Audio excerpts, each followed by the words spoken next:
Philadelphia. I'm Bruce Buffer. It's time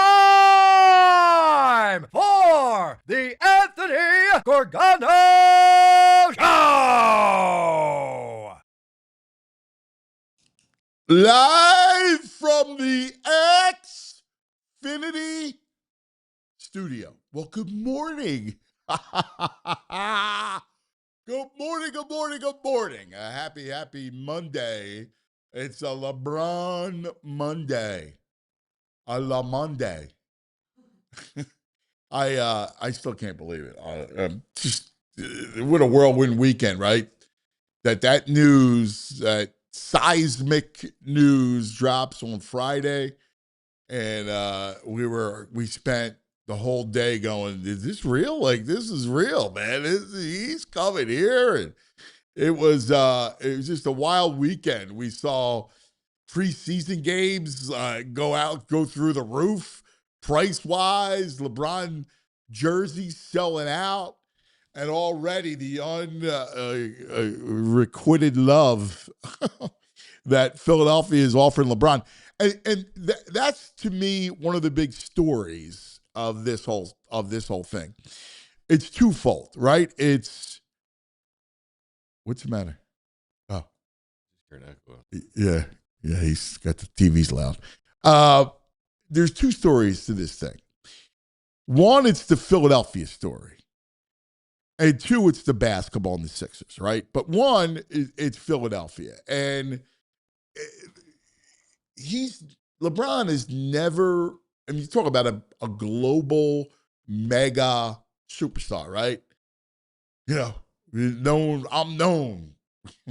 From Tokyo to Rome, I'm known. And that's LeBron. But yet he's never experienced anything like this. He's resided in the celebrity culture, right? Like Miami, Star Island, and that whole world.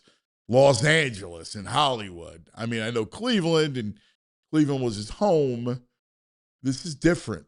He comes to a sports city, and already the love. I can only imagine that he's sitting back and scrolling on Twitter and Instagram and everything else and going, wow, man, these people are out of their minds, man. This is pretty cool. I got to believe that there is a big grin ear to ear on LeBron's face while he's consuming all this stuff that surrounds him. That the Philadelphia sports fans who are, again, this city, I always hate to use sports fans because the whole city is a fan of the teams, right? The whole town, it's just a sports mecca. This is what we have. This is what we do. This is how we celebrate life. It's still such a huge part of our lives, from indoctrinating our children, right? To all the stuff. Our world revolves around sport, whatever it is. Football, basketball, baseball, hockey. It just revolves around the games. That's our culture. That's who we are. And that's why Philadelphia is such a big part of the story. And, I always knew that this year, like leading up to this point, we would take center stage just because of the history element and the fact that we're celebrating USA 250 and, Philadelphia takes center stage so many levels. And we've seen it with the World Cup, and we've seen it with the All-Star Game, the GOP, PGA, right? Like the whole world, UFC's coming here. Like the whole world is like, we're at the center stage of it. We should be, because this is the birthplace of the nation. And being at center stage, there's like this heat that comes. And I think our town is on a heater. It's Eagles, right? We're now 2 Super Bowls and counting. And, they're still very much alive in that world. Say what you want about the Phillies. I know it was a disappointing homestand between the Dodgers and Yankees, but, we're about to embark on Red October, Roman numeral 5, right? So the Phillies are there. the Flyers are now back in prominence in the NHL. They signified that we're back, that we're open for business, that we're going to go after the Stars, and we want to try to win. And now you have LeBron James, the Sixers, after that whole process, and it culminates with LeBron James being a Sixer and how good they are. And the parallels are amazing. Everything's cyclical, right? History repeats like fried onions on a cheesesteak, right? Like, that's the truth. And this is what it was like at the bicentennial and leading up to 1980 when all four teams made the finals, and it was 4 for 4. And I remember being a little boy going 4 for 4. I can't wait for football. Can't wait for basketball. Can't wait for hockey. Can't wait for baseball. And it was just one after the other. And the parallels are so interesting because, LeBron comes here is so much like, and VG said this on Friday, Pete Rose coming here. The Phillies needed someone to show them how to win. That era of Phillies baseball. Schmitty and Boa and Carlton, and they did them, Lazinski and all those guys. They needed someone to show them how to win. And Pete Rose was every bit LeBron James in 1978 or 79 when he came here. Baseball was America's number one sport, and he was baseball's biggest superstar, the hit king, right? Think about it. LeBron is the king, and Pete Rose was the hit king. And so he came here and in 2 years delivered a World Series and a World Championship. And even in the biggest stage during that World Series against the Royals, who makes the catch off the pop-up? Like, you never saw anything like it. Johnny on the spot. Bob Boone drops the pop-up, and Pete Rose is beneath him to scoop it for the out. A play I still have never seen again after all these years. And then, fast forward, the Sixers are just sniffing around it. They were in the finals in 77. They were in the finals in 80. They blew the lead to Boston, and then they get back to the finals in 82, and they lose to the Lakers. And then Moses comes on an September of that year in 1982 for the 1982-83 Sixers. And he brings them to the promised land. So we've seen those stars come, and there's nothing like the arrival of a star, right? The arrival of someone big, especially in this town, because we celebrated Julius Erving way back when, right? We talked about Moses, and you talked about Pete Rose, and then later it's Lindros, and it's Iverson, and recently it's Bryce and Saquon, and a little before that, Terrell Owens. And you have these big names coming to town, and we celebrate this stuff like no other. And all weekend long, it was the talking point of a town. And we all resided on cloud 215. That's what this whole thing means. That's what's so amazing about it. And I'm anxious because from that Philadelphia perspective, LeBron James, who has experienced everything a man could experience, 41 years on the planet. I don't think we'll ever feel the love of a sports town like this, the excitement of his own arrival. Like, imagine that you go somewhere, you're changing your job, and the fanfare, the welcome that you've received just on social media, it's pretty cool. And then from a basketball standpoint, I mean, my God, they're right there. Like, they're all of a sudden, it's this, you got to give the Knicks, because they're the champs, right? The top spot, I guess. On paper, I like the Sixers better. And all of a sudden you go, well, they could actually play and beat San Antonio or Oklahoma City. You look at that team and you go, all right, so I got Maxey and Jaylen Brown, who could just fill it and score. I got Edgecombe, who is a young, dynamic, explosive player who's ascending, who could do a little bit of everything, going to rebound, get you some dimes, can run a little lead guard for you, can shoot for you, right? Does a lot of different things on the floor.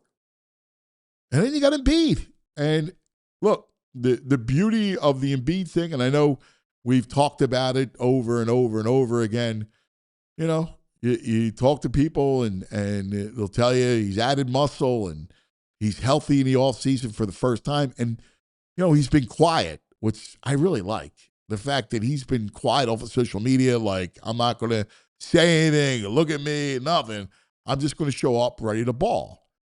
And if you're Embiid, now you can't control health, and you know, I'm not telling you that he's going to stay healthy throughout the playoffs. We've seen it time and time again. So I'm not going to be a fool and say, yeah, this is going to happen. But, you know, you know that LeBron's here, and you know that there's a degree of like, hey, we're going all in, and everybody's buying in. So you look at that team, and it's a starting lineup that is as good as there's ever been one. I mean, it's a different style, but you look at Steph and Draymond and Klay Thompson, and you look at that team, and you look at this one, you go, hey, this is Durant was on that team. I mean, this is a shot. This is a stud five if you've ever seen one. Our best starting lineup probably was 1984 when it was Cheeks and Tony and Charles and Doc and Moses. Difference was Moses, Doc were kind of on the other side of it. Andrew was about to get hurt, right? So you had all that, but this starting five is terrific.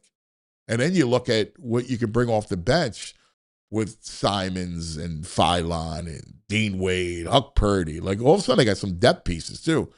And like, all you really need from, you know, the Bonas and the Huck Purdys is just give Joel some time during the regular season, so he can only have to play him, you know, 25 to 28 minutes a night. You know, keep his legs, try to get 60 some games out of him, and then be fresh for the playoffs. That's kind of where we're at. And then you look at the rest of the Eastern Conference, and you know, the Knicks, it was an amazing run. But you know how that is. They broke a long drought, and it was a tough run, right? Tough finals. It's hard to gear it back up to do that again. So after the Knicks, like, look around. You go, all right, Miami, but Miami's backcourt is a little suspect. And do they have the shooting to go with Giannis and Bam Adebayo? I think they're a question mark. You know, you got your Detroit, was the 1 seed last year, who flopped in the playoffs. They added some shooting, but, you know, it's a good conference, but I think the Sixers are the class of it. And it just all builds into the excitement that we're going to feel, you know, beginning in about 6 weeks when they start to go into camp. Good morning, VG. Hey, what's up, man? City's crazy. Yeah. You mentioned about energizing a fan base. This weekend, it's like the whole city hit the lottery. Everywhere you go, it's fist bumps and high fives. It's the coolest thing in the world, because it's why I think the city is a central character into this, because he's never experienced anything like this. No, if he would have Like, when Miami, he was going to Miami, like, they're not that town. not high-fiving in the streets and No. stuff. L.A., like, they weren't freaking out in L.A. when he was going to the Lakers. Mm-mm. This is a 41-year-old guy who's getting, like, the greatest fanfare ever. It's like you already won it. Right. It's just so weird for us because, like, I don't know, since Bryce, it's rare that these stars choose us. And we almost don't know how to handle it when we're chosen. It's not by trade or by draft, but they're like, yo, I could have gone anywhere. I want to go to Philadelphia. It's a weird thing, man. That's the one thing about, I wrote a column about that too today. That'll be on the PHLY, allphly.com a little bit later on today. But this idea of being chosen, that's the way to our heart. Like, if you choose us, yeah, everything's out the window. We love you. Like, we ride or die. Yeah. If he would have came, any other way, he's got the biggest, he doesn't even need a grace period because he's questionably the greatest. Right. if he struggles a little bit here, they're not going to care. No. No. That's why when people are going, well, what's this like? What's this? Is it can he handle the pressure and all? Listen, it's just going to be a love fest down there. Yes, it is. Because first of all, they're going to be good. I mean, you got Jaylen Brown, you got Tyrese Maxey, you got VJ Edgecombe. That's not even counting Embiid. You've got an all-star future games player and all-stars at every position of your starting Right, five. like what Nuts. Like, you want to talk about falling in love with the round ball, man. Yes. This is just going to be like, let's go. Every game, it's amazing to me. God bless Gansey, because it's an amazing story. They were dead in the water, staring at contracts that seemed immovable. We're going to talk to Derek Bodner a little bit, and Derek, we were like, I can't, you're not going to be able to move the Paul George contract, not going to be able to move the Embiid contract. And I agreed with him. Like, I didn't think you'd move Paul George. Yeah. And then Gansey is able to do it, and which is amazing. He does this with the Celtics of all teams. And did it in a way that made them attractive for LeBron James to come Well, here. that's it. Like, he didn't just only dump a comes here- contract. he only comes here because Jaylen Brown Right. is here with Maxey and Edgecombe and Embiid. You think the Celtics got to be like, well, we gave Jaylen Brown away kind of just to get rid of his contract, and he's attractive enough for LeBron to go there? Like, they got to be rethinking it, I would think. I mean, I don't know. I mean, but the idea for us is, look at the excitement. Look at that team. Dude, I can't tell you how many fist bumps I had. Even Jersey, everywhere I went, everyone was my Uber drivers. It's nuts. Well, that's why I love being home, because home, there's nothing like sports in Philadelphia. It's just, I say it all the time. Sports builds churches, and it's like the city just comes together, and it feels like one. When people come together in that way to feel like one, it's intoxicating. The amount of gear you see in July, Sixers gear this weekend, walking around the streets, it's like bizarro land, man. Like, even this morning, it's like, this is really going on. My buddy Coach Jim sent me a picture of a LeBron jersey last night. He said, first one I saw at the Phillies game, yeah. Well, Mitchell Ness got a limited edition that went on sale yesterday about him coming here. Oh, everything's just flying off. You can't get the jerseys anymore. They're sold out, a back order. Like, they're going to be flying. Like, the amount of merch is insane, right? The ticket prices for preseason games are already through the roof. I had it's a nug later on, but they're expecting LeBron to add like $300 million social or economic impact to the Philadelphia area just by him coming here. And it's all that. People buying merch. Tickets are going to be crazy. Yeah, well, I mean, and that's because we do sports like nobody else does, like no other city does. Yeah. Again, he could go to any other town. If he went to Silicon Valley and Golden State and San Francisco, you think they're going to freak out over that? But he cares. Right? Like, yeah. LA, we already saw. Mm-hmm. Any of these other cities, it just doesn't matter. We got a $5 super chat from Eric Delash. I take back my hate the concept comment on LeBron. All caps, love the concept. Throw the darn ball up. I love it. I love it, buddy. What do you think Bob Myers, what kind of role do you think he played in all this? I don't know. I assume that, he's a statesman, and he knows LeBron, and LeBron probably respects him. The whole thing, Golden State. So I think that had I'm sure he had a big role in it. I think Gansey goes, you could circle the ties that go directly back to Cleveland. Mm-hmm. So I think Gansey was a big linchpin. And then I think, I think it came down to everywhere else. Like, if he could have got Kyrie to Cleveland, I think he would have chose Cleveland, right? Maybe. He could have. Mm-hmm. If he could have got, I think he was trying to do certain things. But then I think he looked at it, and again, this is just my, talking to some people and just kind of just looking at it, where ultimately he went, this is my best chance to win. He loves Maxey, right? He's got a great relationship with the Sixers. It is it's an old franchise, so it's a storied franchise from the fact that it's been around forever, right? So it's a first-class sports city. So with a really long drought. And I think ultimately he wants to win. Mm-hmm. People go, well, you're ring chasing. Yeah, that's what athletes do when they're in the twilight of their career. They want to win. Yeah. What purpose, when you have all the money in the world and you've experienced all the awards and trophies and everything else, what's left? Winning. It always goes back to winning because you want to experience that fleeting moment of winning it all. And that's what drives guys. That's what drives competitive athletes, is the ability to win. And this was the best spot for him to win. Well, from a basketball standpoint, you can't get a better fit. Just circle the 4 spot. I can't even wrap my head around like where we were 4 weeks ago, and people are saying he's ring chasing by coming to Philadelphia. No. Ring chasing in Philadelphia. I'm pinching myself all weekend, and I don't know why that's a bad thing. No, again, if you're a veteran, what else is there but to try to win? Mm-hmm. We got a $10 super chat from Major Gaming ENT1. Hey, Mage. Love all boys. What outsiders underestimate. Brown is a big sports fan like we are. He gets us. We respect him. He's been coming here since a kid, so he just gets it. 1098 76ers. Love it.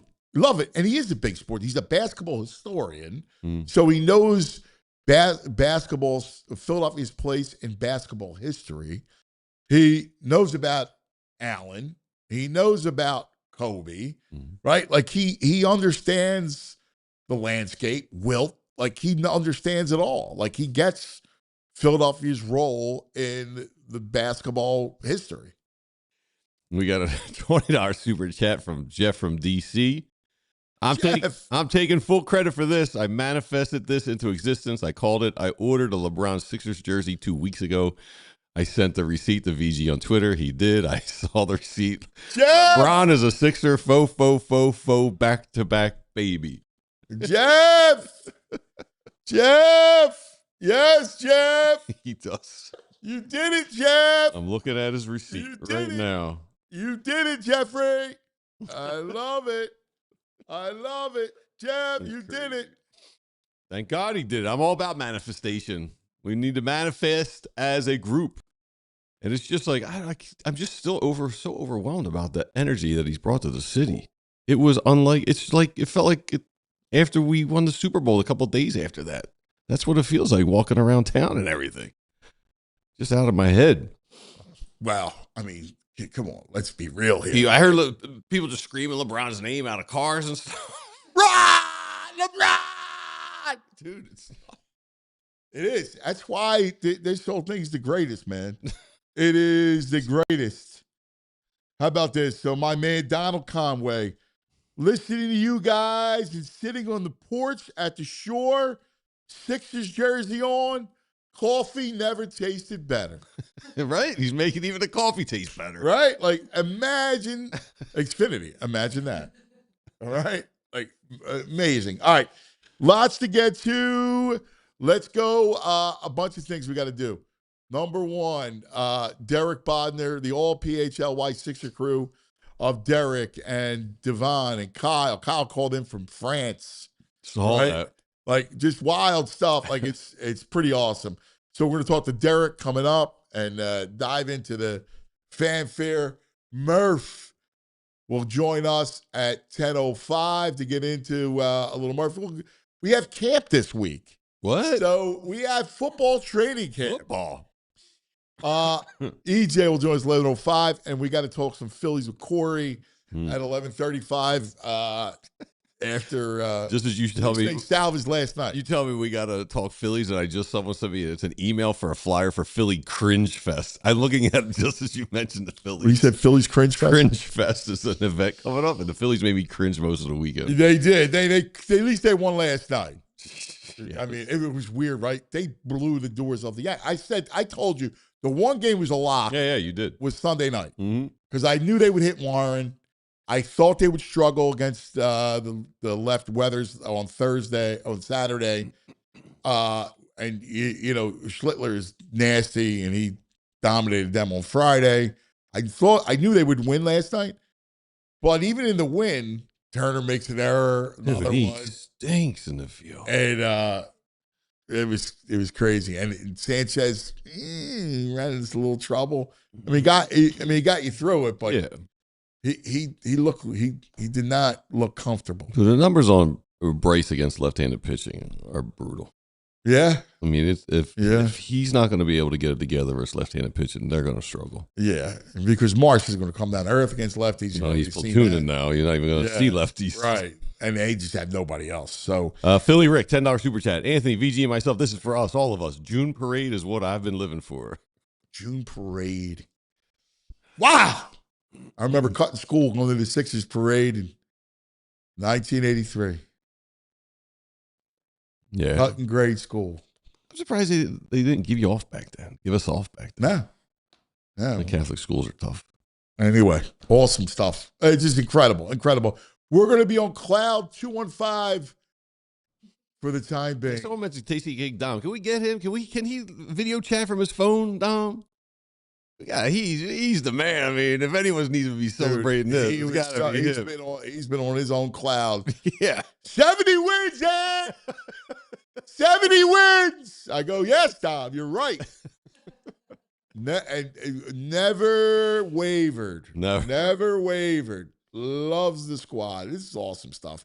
We're just going to celebrate with you guys because, yes, this is for us. This coming year, all the suffering that has happened for all those years since 1983, and just the idea of being a Philadelphia sportsman, 4 for 4, and going through this all the time. It's great to have a team like this. It really is.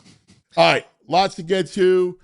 Let's talk about our friends, and then I want to get to Derek coming up. But first, let's talk about it. Let's talk about the BetPark Sportsbook online casino app. Yeah. So, tonight, the Phillies begin a trip in Florida. Wheeler on the mound. So, I feel good about tonight. I think Wheeler, the Marlins have kind of slowed down a little bit. They were real red hot. They've been slowed down. So, I like Wheeler tonight. What's the line? I gotta get up. I'm having computer issues right now. All right. So, I'll my guess is go Phillies. Phillies minus 178. Yeah, heavy line. But they should be, right? And I think Wheeler pitches a gem. And take the strikeouts because I think I think he's on a mission. Anyway, all your sports, your baseball, your futures, right? Sixers win total. You got to tell me what that is. I've seen conflicting win totals. So you can check it out. BetParks.com has all the details. New customers get 500 spins on the game. Go, collect them, as well as $500 casino bonus back. You got to be 21 in PA, New Jersey, Michigan, Maryland. If you have a gambling problem, please call 1-800-GAMBLER. All right, let's talk about TrueMark Credit Union. You know, it's a great financial institution for the people. TrueMark Credit Union, great financial institution. And they have it all, right? Like they're always doing stuff to try to make you feel good about your finances. How about this? Something actually rewards the way you spend your money. The Everyday Elite Visa credit card from TrueMark Credit Union. Talking up to 4% cash back on eligible everyday purchases, including gas and takeout and maybe Sixers merch, right? And for a limited time, new cardholders get a 0% introductory APR on purchases for the first 12 months and then 17.99% APR after that. More cash back, less cash. That's right. Apply today. TrueMark.com. Stop by any of TrueMark's 24 branch locations. Rates based on credit worthiness, 4% cash back, eligible purchases, bonus categories capped annually, restrictions apply. Visit TrueMark.com for details. Insured by the NCUA. Now, joining us to celebrate He was great. Great. The emergency pod was fantastic. Derek Bodner.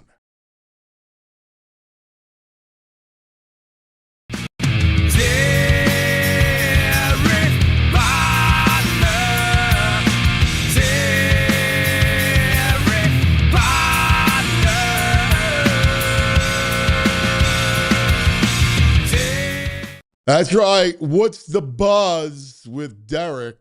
Brought to us by our great friends at Evans Pest Control. Good morning, my man. Good morning. It is it wild. real? Just no, it's definitely not. I'm gonna wake up any moment now. It is wild just how many people have reached out. Like people I haven't talked basketball to in 5 years, reaching out all of a sudden completely in on this team. It is a crazy time to be a Philadelphia fan. It's so crazy. It really is. When I saw that he signed his contract yesterday, you're like, wow, man, it's actually happening, man. It's real. Like it's so insane. And the city, Derek, you see it, like everybody's out of their minds. It's a great time. It really is. It's a party. No, it really is. I mean, this is look, it would be one thing if it was just LeBron, but you're adding so much talent to this team. Obviously, LeBron, Jaylen Brown, but then really good depth pieces, I think, in Simons and Wade. I think you have the makings of a real legitimate team here, not just like one of the common refrains you're hearing from a lot of national people, because locally people are a lot more excited. Nationally, you get a little bit of skepticism. You're hearing a lot of like, oh, well, this is a lot of names, or oh, this is a lot of high usage guys.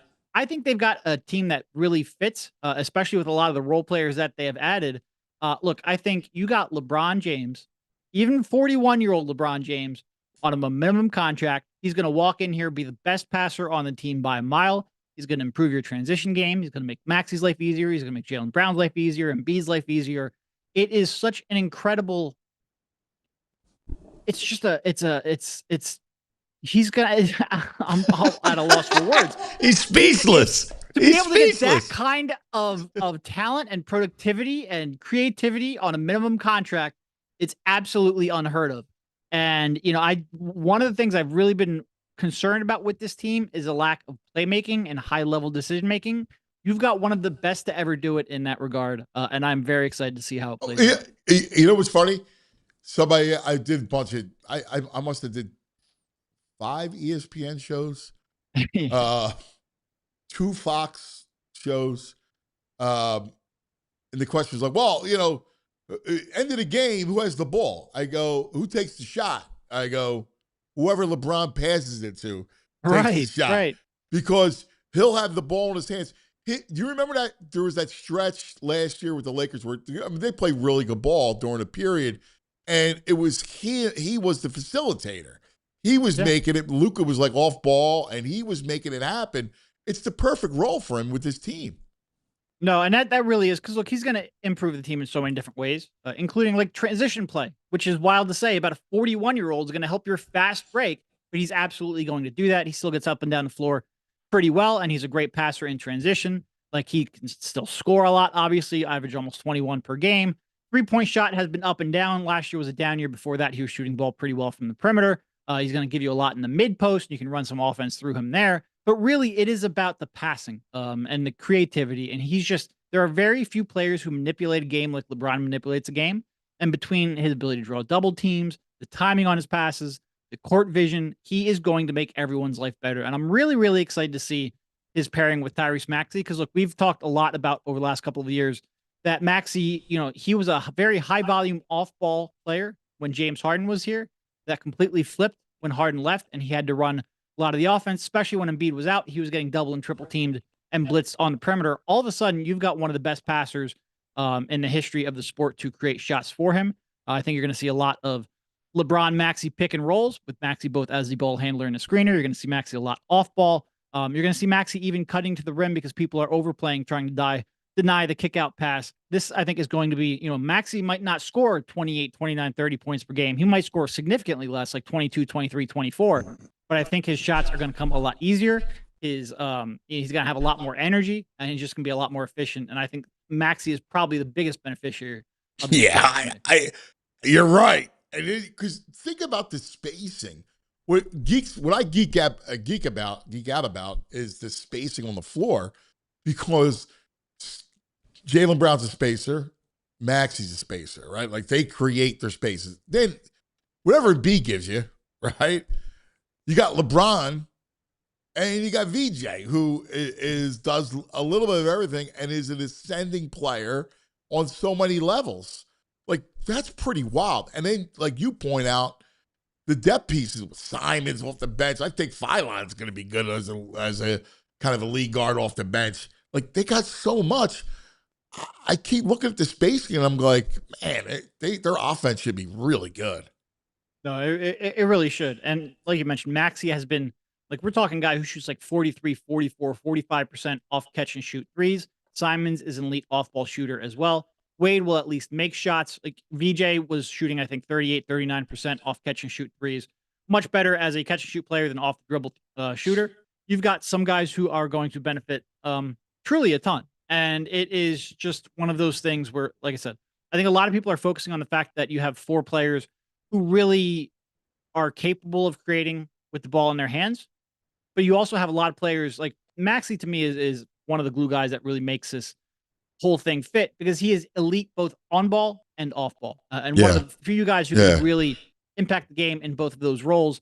Add in VJ. I think there's a little bit of a little question over how, maybe Jaylen Brown and Embiid will fit, maybe how Jaylen Brown and LeBron will fit, because Jaylen Brown is a good shooter, but he really is a little bit hesitant off the catch, and only about a 35% off the catch shooter over the last couple of years. But he will get a lot easier shots now. So I'm just curious to see how that will work as well. But there's a lot of, like I said, a lot of the stars on his team can go both on and off ball, and I think that's going to help a lot. And the beauty of the rotation, right? Where you could keep Maxey and Brown on the floor. We can have either of the one on the floor at all times. Almost like, how Boston would do with Brown and Tatum. You could kind of do that with Maxey. And then the pairings are amazing, right? Because, you got so many movable pieces. Like you could, you want to go small, you could play Brown at the 5 if you want at times. Like there's so many different ways that you can play, which is really interesting. Like if I'm Nick Nurse, I'm like over the moon with the possibilities. My mind's like working overtime into how I want to space the floor and what my rotations would look like. And I mean, just kind of I would be noodling all day, every day. Yeah. No, I mean, it is, like I said, I think a lot of attention is going to be paid to that starting 5 because of how could you not? There's a lot of talent there, a lot of names there, a lot of people who have accomplished a lot historically in this league. But I do agree, once you start getting the bench, there's a couple things. First of all, maybe some of the fits become a little more seamless because you add an elite off-ball player in Simons to the mix. He spaces the floor. But also, you just should be able to have 2 to 3 of your stars on the floor at all times. And those lineups should absolutely destroy a lot of the opposing team's bench lineups. You should be able to really push leads, when guys head to the bench. Yes. Which is something that this team historically has almost never done, especially in the Joel Embiid era. So there's so much to be excited about with this move.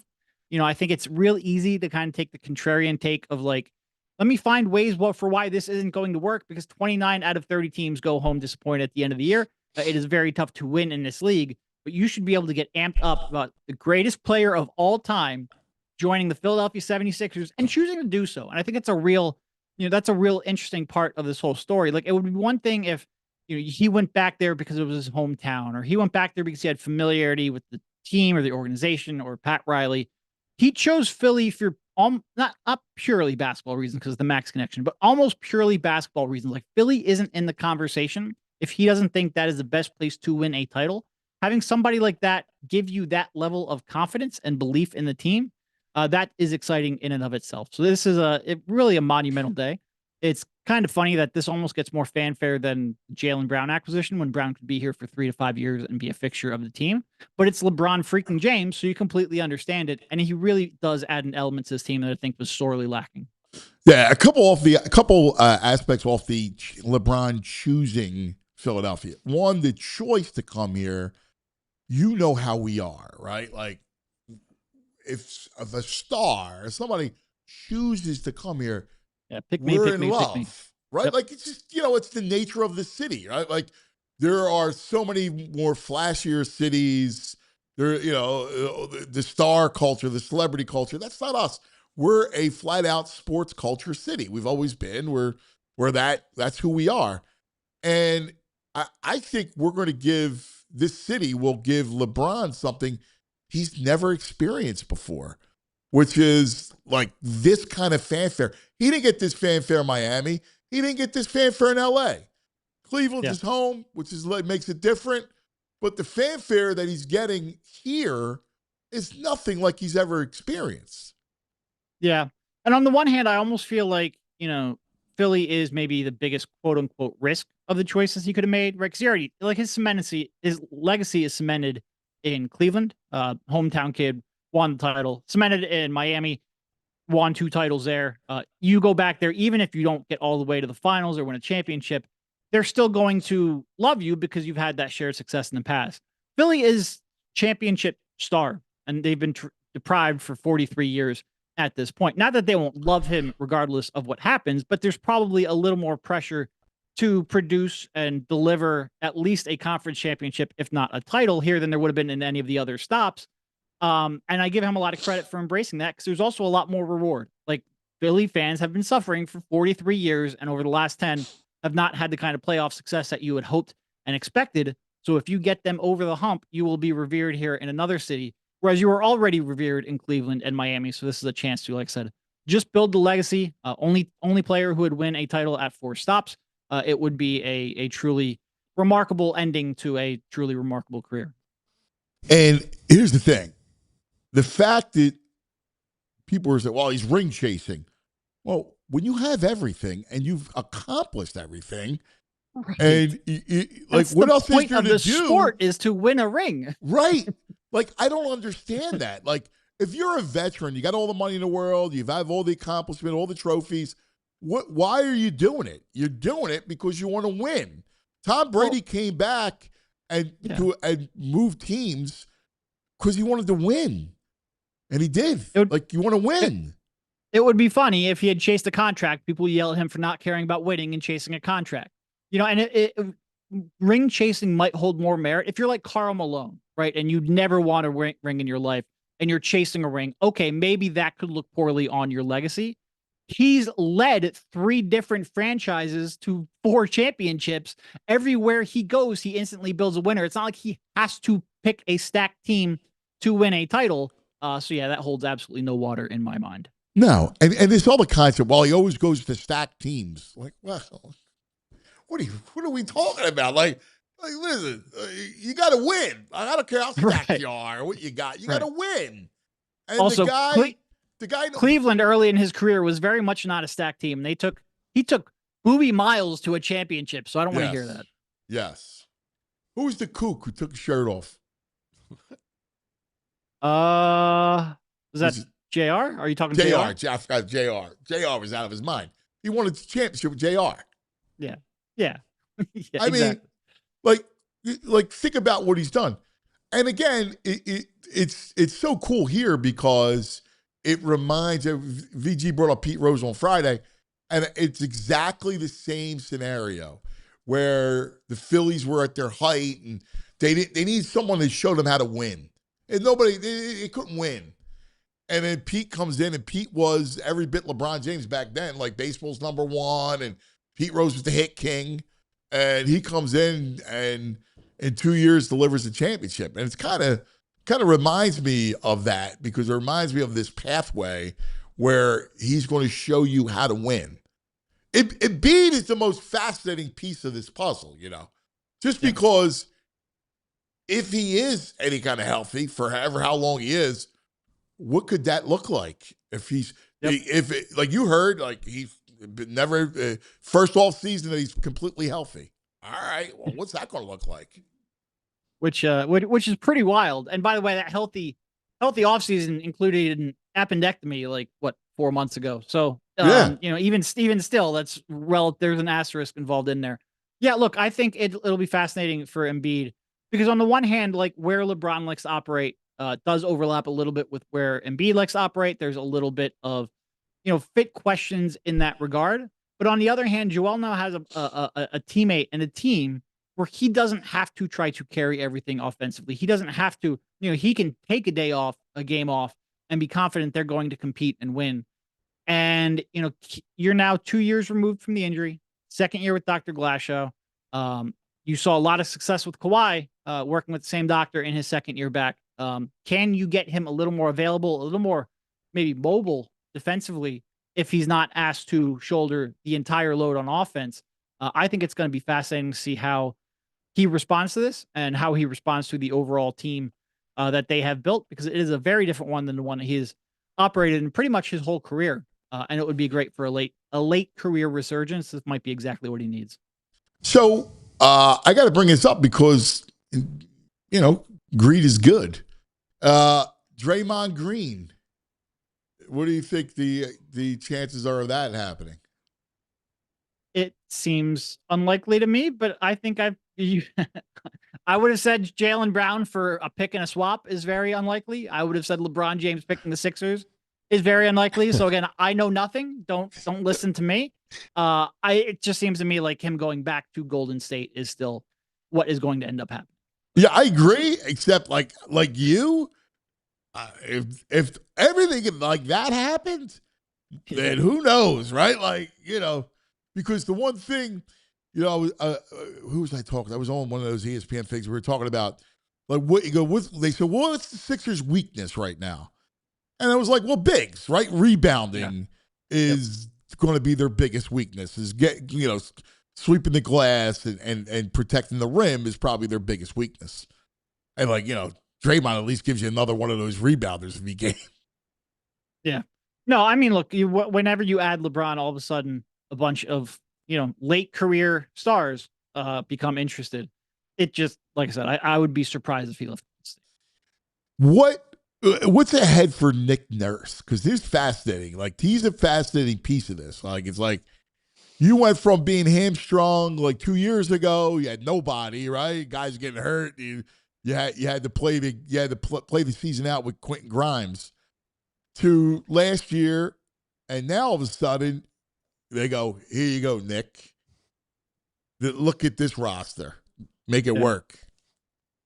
No, look, it'll be fascinating to see what he comes up with. He's got to, like you said, he's got to spend all summer now just sitting there diagramming out plays, because you do have some fits who are, Joel Embiid operates best with the ball in his hands. So does Jaylen Brown. So does LeBron James. You have to unlock his passing. He has to have the ball.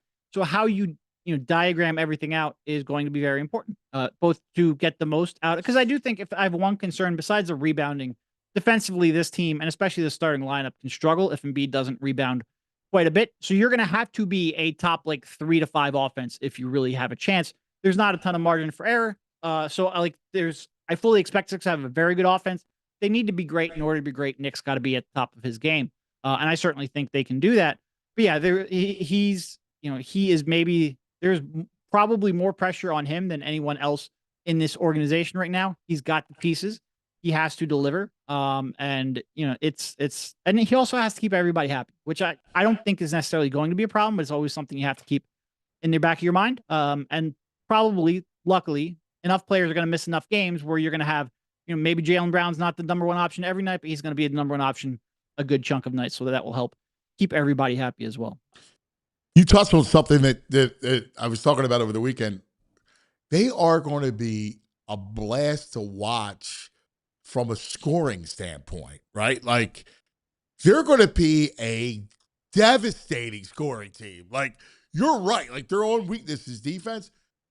They're going to look to outscore teams. They're going to put up, $130, $140s. Like, you're going to see those crazy offensive numbers, which is just fun to watch. Like just seeing it go up and down the floor and just pouring in points is going to be something like we've never seen before. Like, this is not the Pat Riley Knicks or Heat. No. I mean, you could have multiple players on any given night drop 30 or 40 points in a game pretty easily. It's just, there's so many different options. And whether it's getting out in transition, whether it's finding mismatches to hunt, you're not going to be able to find very many teams who will have enough players on the floor to defend all 5 of the Sixers starters. And even someone like VJ, I coming into this summer before you added Jaylen Brown and LeBron James, which is crazy to even say out loud. One of the things you had hope for and optimism for is that typically second-year players take a massive, massive jump.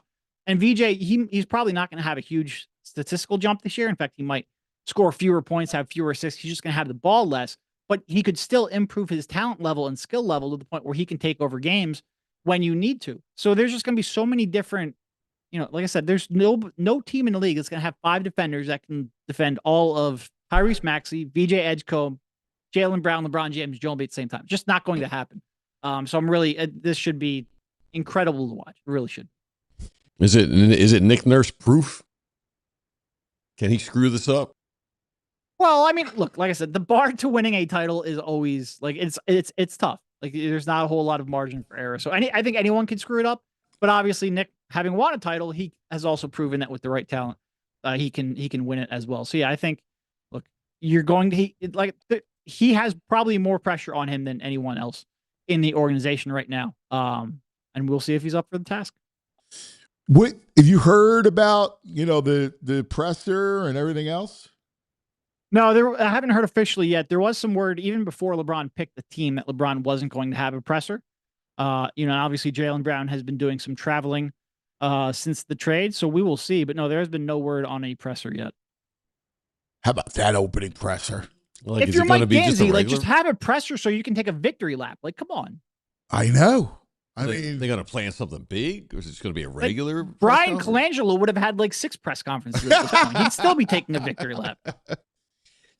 Like they should do the press. They should do the press conference like on this, like the Independence Mall, like top of the Rocky steps. Oh yeah, right. Yeah, something grandiose, right? Like the Liberty Bell in the background, like the whole thing. Cut off that whole street, just close the whole street. Yeah.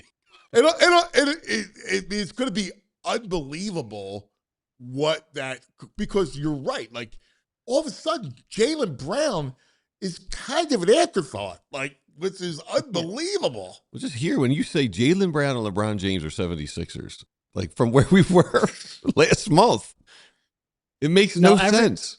Every time I type it, it feels wrong. But it feels great, too. Yeah.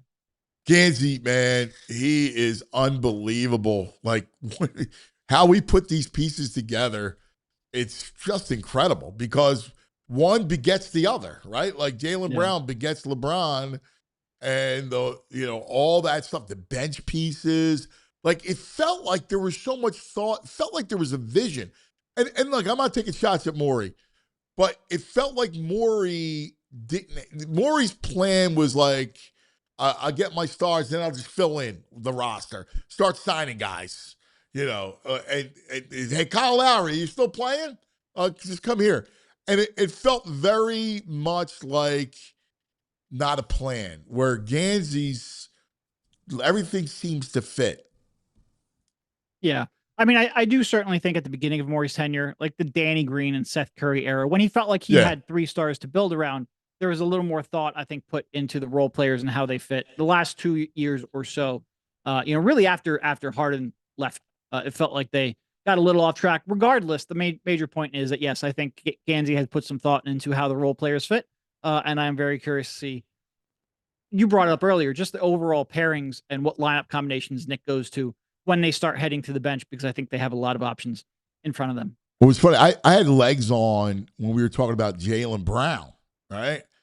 And legs, we were talking about Embiid, Brown, and how Nurse would run the offense. And he's like, listen, you have to run 2 different styles in the same game. Like within the same game, you have to run different styles with Embiid on the floor and without Embiid on the floor. And you got to run, and sometimes it'll even blend itself when he is on the floor. And, you want to try to break and get an outlet pass going and let him take his rest on the offensive side, like he can just lag back. And it's going to be interesting that, like, that's exactly how you devise how you're going to play. And now you're putting LeBron in the mix. Incredible. Yep. Nope. An abundance of talent. Hey, before I leave, I left some snacks for Julia. I want to make sure she got them. I got them. You got Okay. them? They were on the keyboard, and I almost threw up immediately. I was like, I jumped backwards. Okay. Wow. I just want to make sure you had them. That's all. Yeah, I got them. Thanks, Derek. What problem. are they? What did you do? Oh boy. Uh-oh. I had to I had to eat a cricket for our Big Brothers Big Sisters donation, so I left the excess ones for Julia. Oh, nice. Are they gluten free? I There's do not gluten in know. I'm not crickets? 100% sure. That's right, you ate the cricket. Ew. Oh my God. Ah. Ah. Oh my God. Tastes like what it tastes like. You're free to have any if you want. That's fine. I donated them. What it tastes like? Nothing. It was just crunchy. The worst part though is you got like a leg stuck in your teeth. That wasn't fun. But the actual taste of it, it was just crunchy. So it was fine. All right. All right, brother. On that note. Even the critters didn't want it. The critters overnight didn't want them. Damn. No one wants that. The crickets. God bless you. In the name of charity, you're a good man, brother. You're a good man. I cannot wait. I love our squad here. Like you and Devon and Kyle. Like what you guys are going to do with this team. Wow. It's going to be incredible. No, I coverage. mean, look, I'm mostly excited for the fans. I think they deserve this. They put up with a lot over the years, but we are only like 15 months removed from wearing tank helmets on the show, rooting for losses because you had nothing else going on for your franchise. And to be sitting here with this collection of talent, I am very excited for us as well. Yeah, buddy. Yeah, buddy. It's going to be awesome. My brother, great stuff. We love you. And it's, I'm going to be exhausting you. So, I love it. What comes with the territory. So now that you got the A team. All right. Sounds good. Looking forward to it. Thanks, buddy. The great Derek Bodner on the Xfinity mobile call-in line. Wow. Just doesn't seem real. Still, just hearing them talk about it. Yeah, well, it's amazing.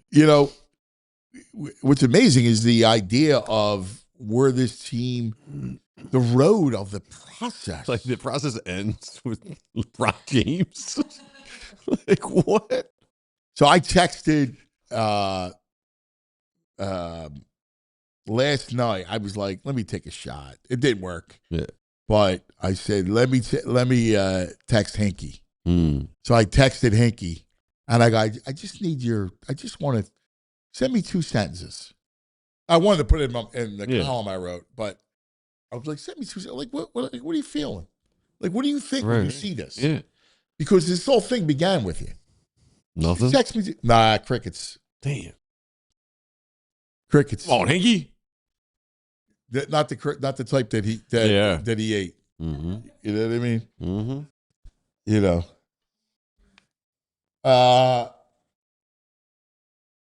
Man, this is amazing, dude.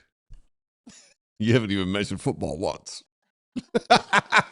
We're an hour in. We're 48 days away from the first Sunday, I think. I mean, I can't believe it. No, that's what I'm saying. I'm still I got disbelief. I got EJ at 11:05 because we got camp. Like I want to get nuts with camp. Like Yeah. you know what was crazy? So I did my Fox show on Saturday, and it's a national show. Now LeBron's a national story, so I was able to talk a lot of LeBron, but my head was so in that space that we do a lot of football. I work with Jeff Schwartz, who is played for the Giants and the Panthers and everything else, and I had to, and like I had to force in the football, which I normally would just be all football, and it's just crazy, man. Flip the whole world upside down for us. Like, It's bizarre, yeah. It just feels bizarre, right? Because it's normally today it would be camp. Yeah. Camp begins this week. Let's go. And believe me, I'm not going to stray from that. Freaking love it. But normally today we'd be talking camp, and then we would be grousing about the Phillies weekend. Yeah. We had the GOAT is now a Sixer. And I don't know, I don't think we've ever had We've never had a global superstar like this in town. A global superstar. I mean, Julius at one point. It was a different world back. Like, he wasn't. Yeah, I mean, like, it's impossible to compare. This But is like one of the top but 5. like Julius Erving and Pete Rose were at the top of their of the sports world, right? Like, you know, Iverson was the first athlete that became global, right? Like the China love. Remember the whole thing? Yeah. But not to this magnitude. Kobe obviously didn't play for the Sixers, but like not of this magnitude. No, he's like right up there with Messi. Like, it's like that kind of a brand. Yeah. Well, and again, that's the beauty of this whole thing for him, which is he comes to Philadelphia and it's like, I keep going back to the scene in Rocky, and when Apollo was looking at, he had a fight like scheduled, and remember the fighter got hurt, and he's trying to fill like, what am I going to do? And he goes, I got it, the Italian style, and he goes, we're going to show Philadelphia the birthplace of America. We're going to put on a show. It's, bicentennial, the whole thing. Yeah. Like how big of a show it was. Yeah. And the Jurgens like, that's great. It's very smart, Jurgens. and love your dramatic interpretation. Right. This is that moment. LeBron's going, I know, I'm going to choose Philadelphia. Yes. Birthplace of America. And that squad. Yeah. Like, that's, reminds me of 4 decades since they last won. That's kind of the whole thing, Flex 24. Don't say Rocky 3 times. Sealski might show up.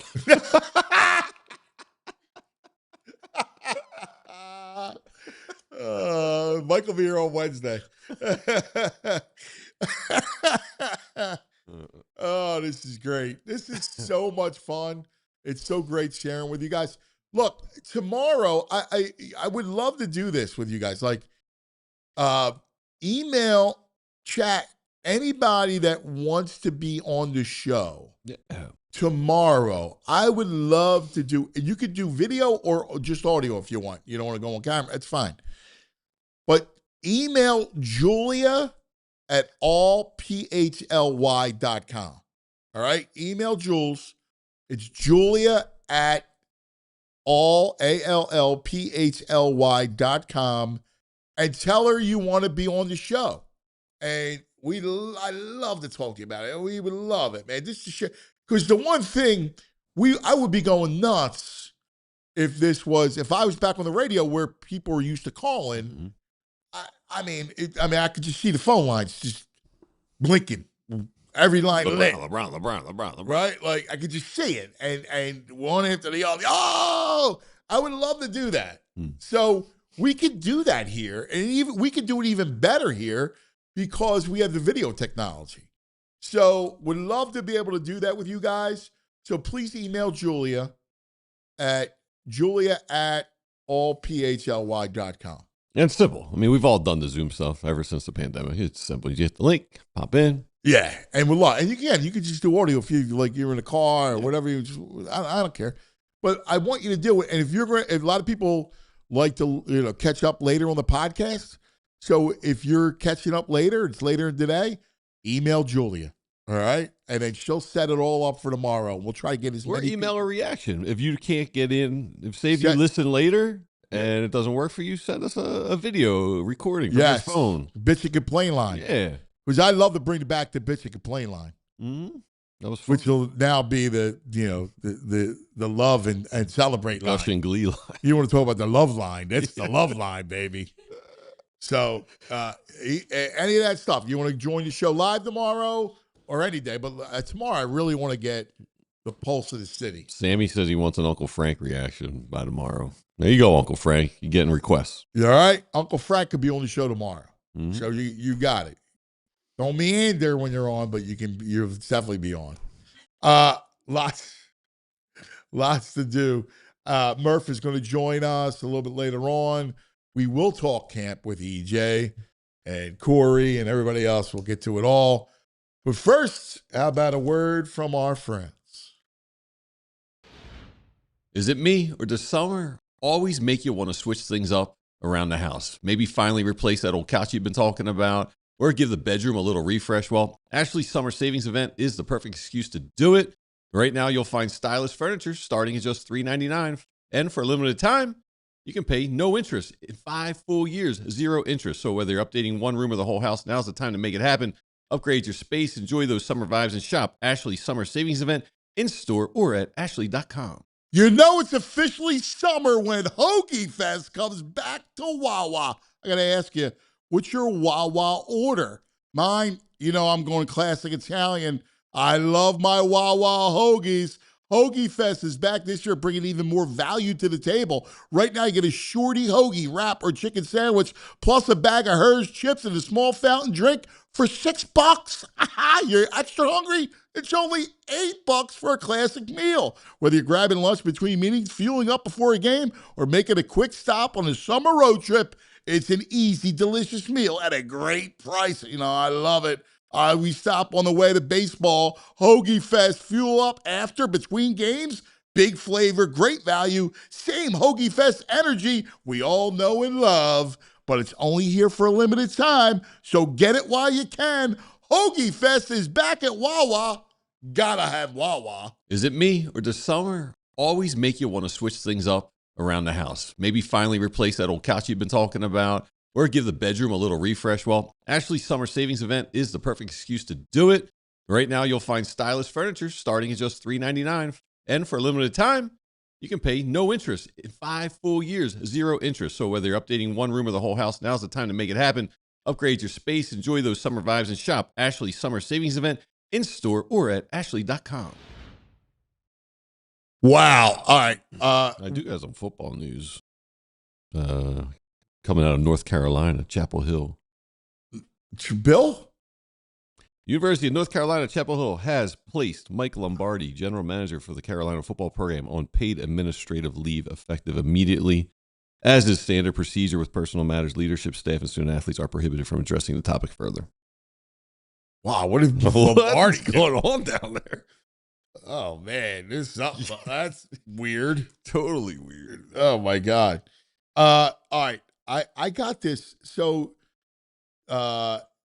Jimmy Shapiro, who does the PR for one of these gambling services, Bet Online, right, came up with all these props for LeBron. He came up with them? They came up with them. Bet Online. By the way, you wanted to know the win total is 50.5. And it's even money either way, minus 150. That doesn't seem light. Like, I know it takes some time, but come on, man. 50? The Tasty Cake Dom's got 70. Load up, Tasty Cake, load up. Which cheesesteak place will LeBron visit first? Now, here's what they got. It's a stone violation on this place. But anyway, they go Pat's 2-1, Gino's 5-2, Angelo's 7-2, Delisandro's 5-1, Jim's 6-1, John's Roast Pork 10-1, Tony Luke's 12-1, Campo's Deli 12-1. It's no Skinny Joey's. Yeah. He's got the brand. They all want to go to Skinny Joey's. Like, then he has Skinny Joey's there. Off the board. Yes. Come on. What's wrong with you guys? They're dying to go to Skinny Joey's. What kind of cheese will LeBron put on the first cheesesteak? Whiz plus 125, Provolone plus 175, American plus 250, Cooper Sharp 6-1. I think he goes 250. American 250. I think he goes pretty old school. Yeah? Mm-hmm. Will LeBron put onions on his first cheesesteak? Yes, minus 180. No, plus 140. You got to go onions. Yeah. He's doing it. Which Philadelphia landmark will LeBron visit first? Rocky Steps minus 250, Liberty Bell plus 170. Rocky Steps press conference. Will LeBron chant EAGLES publicly in 2026? Yes, plus 120. No, minus 160. I'm going to say no. I think he'll chant it, but it'll be 2027 in the playoffs. Will LeBron throw out the first pitch of a Phillies game? Yes, plus 200. No, minus 300. Nah, I don't think he wants that or needs that. You think he does it? No. I don't think so. What will LeBron wear first? Phillies gear, minus 200. Eagles gear, plus 150. Ooh. Eagles gear. He's a Cowboys fan. He is? He's not a Browns fan? Nah, he's a known Cowboys fan. Oh, then all right. Phillies gear it is. Wow. Yeah, he's a big-time Cowboys fan. Will LeBron attend an Eagles game before week 8? Yes, minus 150. No, plus 110. Does that include week 8? Is week 8 the Cowboys? Yeah, well, week 8 is Sunday night, their first Sunday night football, I think. I could see him being in a box for Sunday night football to get on TV. Before week 8. I think it'll be on. I say yes. Which Philly icon will be the first guest on the shop? Is that his podcast? Yeah, that's the show. Iverson 2-1. Barkley plus 250.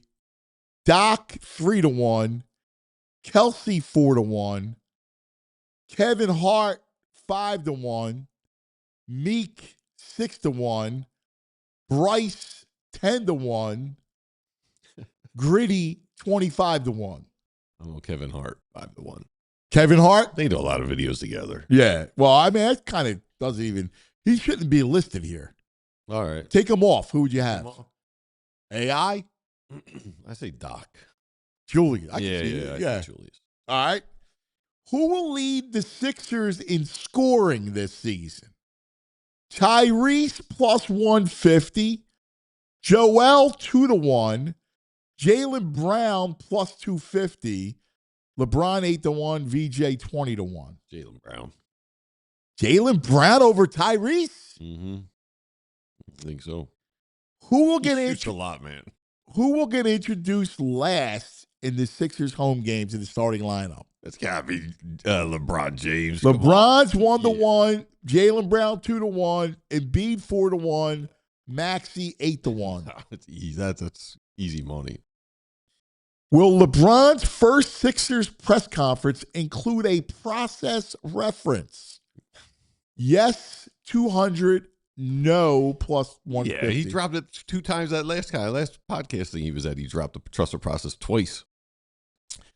TMM 235 US says, get LeBron over to Dr. Glatt.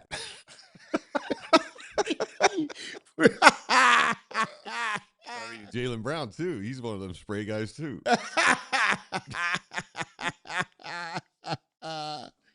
Oh, that's great. Dr. Glatt. That's my boy. He's on the air right now, I think. Yeah. Johnny Box. Oh, my God. That's great. Tasty Cake Dom. Maxey wins the scoring title. The scoring title. Wow. The only thing is, it's a lot of points to go around. So I don't know. Can he win it? Right. With all that to go around?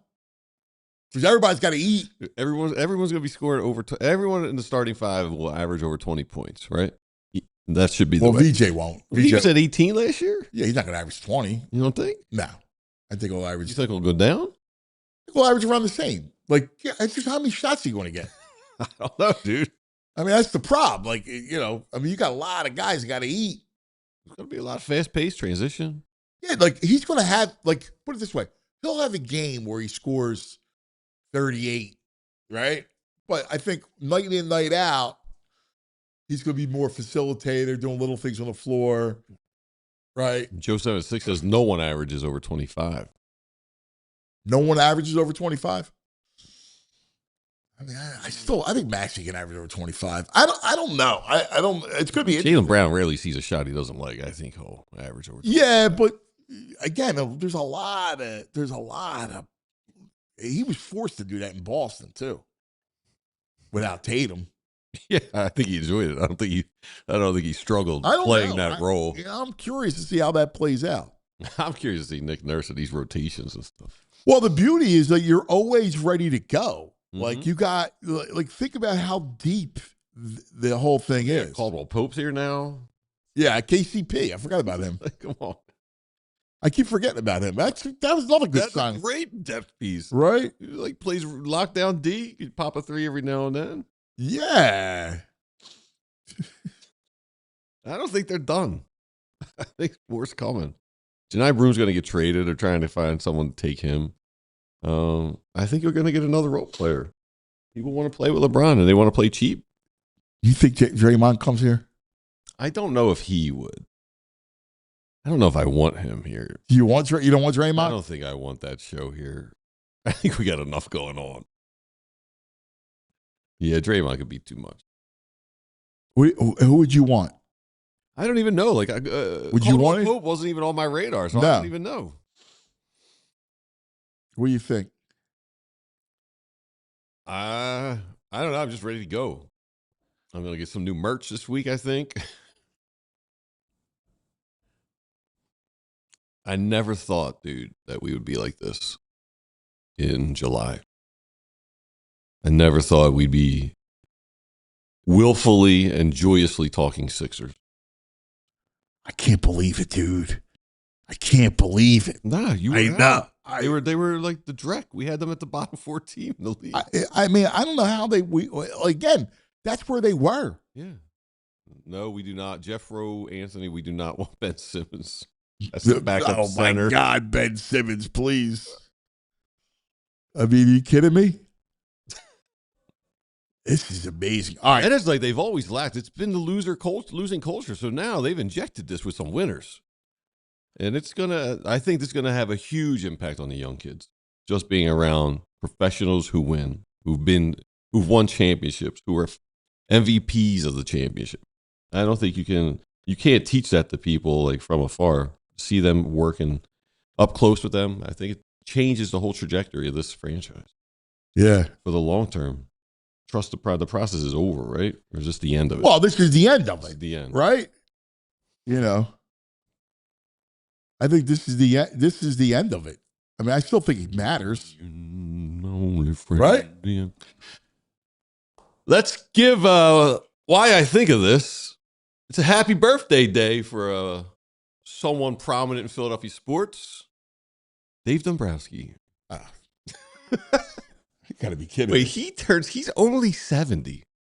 I thought they were going to say he was like 78. Yeah, I thought he was pushing I'm 80. hoping to go see Motley Crue tonight. Nikki Sixx is like 68. Dombrowski's only 2 years older than him.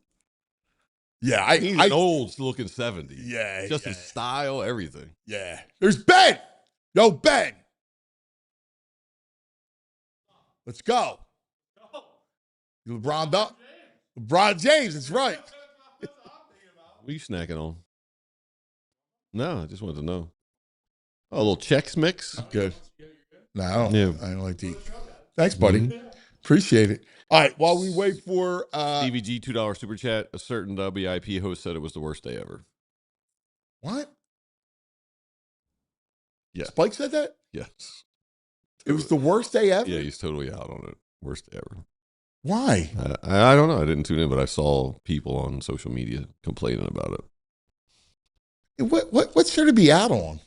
I don't know. I mean, what's there to be out on? I don't understand it. I don't know. I don't know. Here's the thing. I can't get involved with you know. I know. Wait a I second. had to tell you the super chat. Wait a second. Murph is out. You can't get him. Yeah, he had an incident.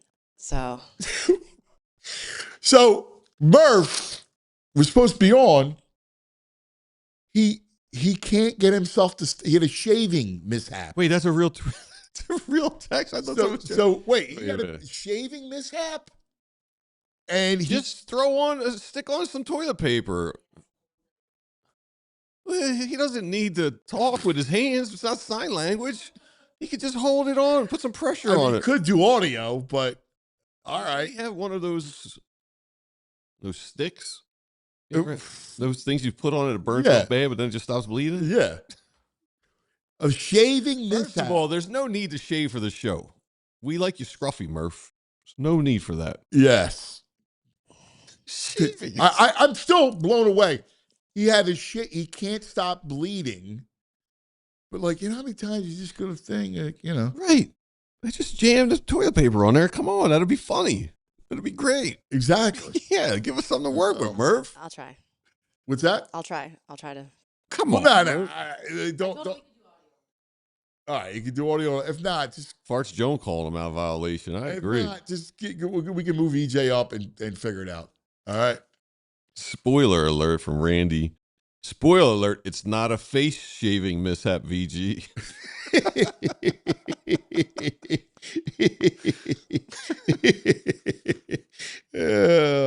All right, let's take a quick TO and come back.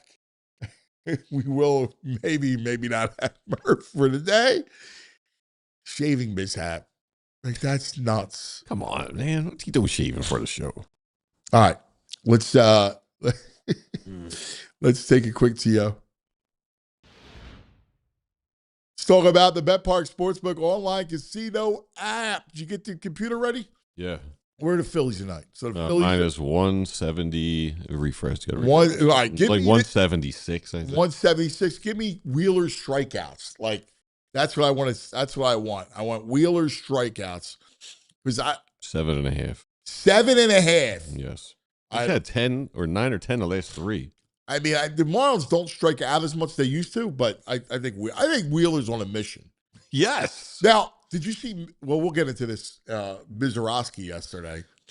The Cy Young's going to be I interesting. don't even know if I'm believing these radars anymore. Is he throwing 160? Yeah, Like, it's crazy. Anyway, the BetPark Sportsbook online casino has it all, man. Make downtime your fun time. All the sports you want, all the futures for Philly hoops and football. It'll be all ready. So check it out. BetParks.com has all your details. You got to be 21. You got to be in PA, New Jersey, Michigan, Maryland, Ohio. If you have a gambling problem, call 1-800-GAMBLER. Hey, if it's been a while since your last pest control service, this is a good reminder to get ahead of things before pests become a bigger problem. Our friends at Evans Pest Control are offering a welcome back deal for returning customers. And if your home hasn't had a general pest treatment in the past 12 months, you're eligible for 5% off your next service. Just use the code RETURN5 when you schedule. When treatments lapse, pest activity tends to ramp up, especially with ants, spiders, rodents, bees, and other common household pests looking for a place to settle in and get cozy. So regular service helps prevent infestations before they start and keep your home protected year-round. So if it's been a while, now is the perfect time to reconnect with Evans Pest Control. Use the code RETURN5 when booking your next general pest treatment, and you get 5% off as part of this limited time welcome back offer. Learn more, www.evanspestmanagementmgmt.com. All right, welcome back. Someone's like, imagine Baldy calling out because he got a shaving incident. No. Baldy doesn't even bleed, though, I believe. Okay. I don't I don't bleed. I don't bleed. Football guys don't bleed. My blood stays in my body. I don't bleed. Yeah, I just tell it not to bleed. The best is when he says, I don't get sick. Babies get sick. I mean, that is classic. I can't wait to see this thing. Don't you feel like a kid in a candy store? Yeah. Like, that's why I can't imagine being negative. Well, I don't understand how or why. If you do it, maybe just, I don't know. If you honestly believe this is a negative thing. Well, let's examine the other side. Listen, I love to look at every aspect of something, right? I'm a believer. Like I like to be true to the subject. So I like to look at. If I'll look at the negative part of it, I have no problem doing that because to me, it's how I get the answer. So what possibly is the negative that he is all consuming of the attention? Right. He's still What's LeBron wrong with show. that? It's LeBron show. He I don't know. He dominates the ball, but he doesn't dominate the ball anymore. He's a great facilitator. I just don't get it. I don't know how it could be a negative. No, I think it's great for the younger He's going kids. to teach him how to win. Yeah, and it takes a Like, lot I of know how pressure to off the win. younger people, Like, the younger kids. Listen, I don't know. I try to look at it from every angle. And I don't know, just fit. Like you needed a 4. Like he's the perfect fit at the 4 spot. Hold on, let me just say this. So I had to refresh my YouTube feed, and it gave me a summary of the chat, and it was like, the viewers are skeptical over David Murphy's shaving incident. Well, we have him here. That's what AI chat summary. He's on audio. Is that right? All right, we got Murph on audio. Let's do his opening, and then we have him.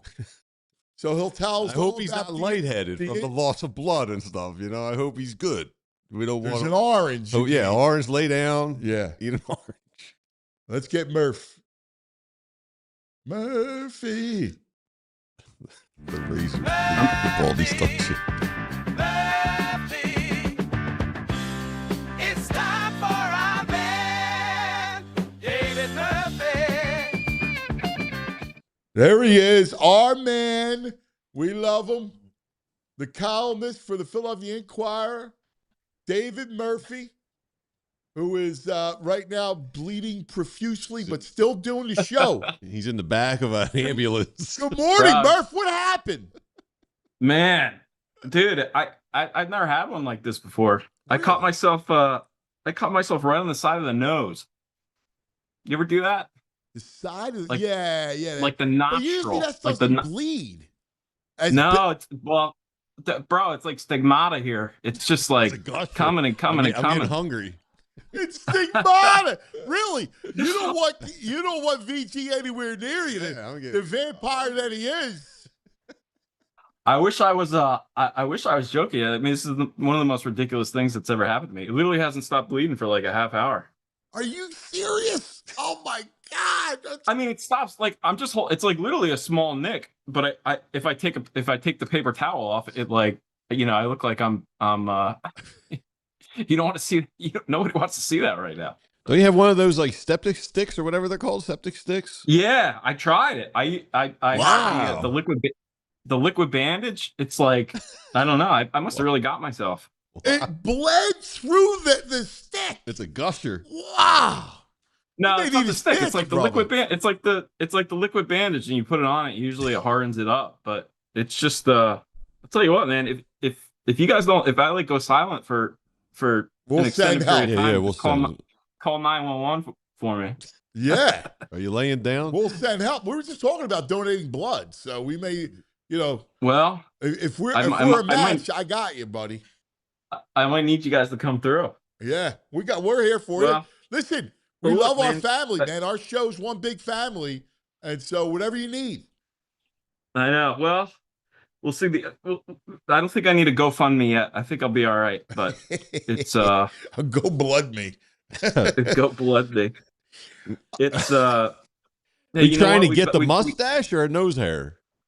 We battle through. No, it was just like being. I don't know. You know how when I mean, you don't shave. No, I don't shave much. That's what I'm saying. Was you trying to remove the mustache? No, it's like, you know how you know that like juncture between the nostril and where the beard begins. I've done that. What he's talking about. Oh yeah, yeah. I've done it before too. It's just never. It's never. It usually stops in a reasonable period of time. But whatever. That's crazy. All right, I got to ask you a question because I don't see how this is negative in any way. Let's start off with that. How in the world is LeBron James a net negative coming here? Yeah, I don't know how anybody could. It's kind of like it's kind of the fascinating thing about the whole thing. You know, it's I mean, it's just a no-brainer for the Sixers. I mean, he's earning less money than Andre Drummond earned last year. You know, I don't know how anybody can see it as a net negative. I mean, I get the impulse to want to, like, look, the best argument I could come up with against it, which I don't believe this, but if I'm always trying to like see what the other side, like, yeah, let's say they come in like all of a sudden LeBron's the story, and it's not. There's something inorganic, I would say, about it. You could argue where if the Sixers do win the title, now it's going to be LeBron. LeBron, it's LeBron came in and won it for the Sixers, and once he leaves, it's like whatever. I mean, I kind of get what people are, where the impulse comes from. But look, A, they're probably not going to win a title without LeBron. And B, it's going to be great. Like, it's going to be, it's damn, they won a title. Like, what sense does that make?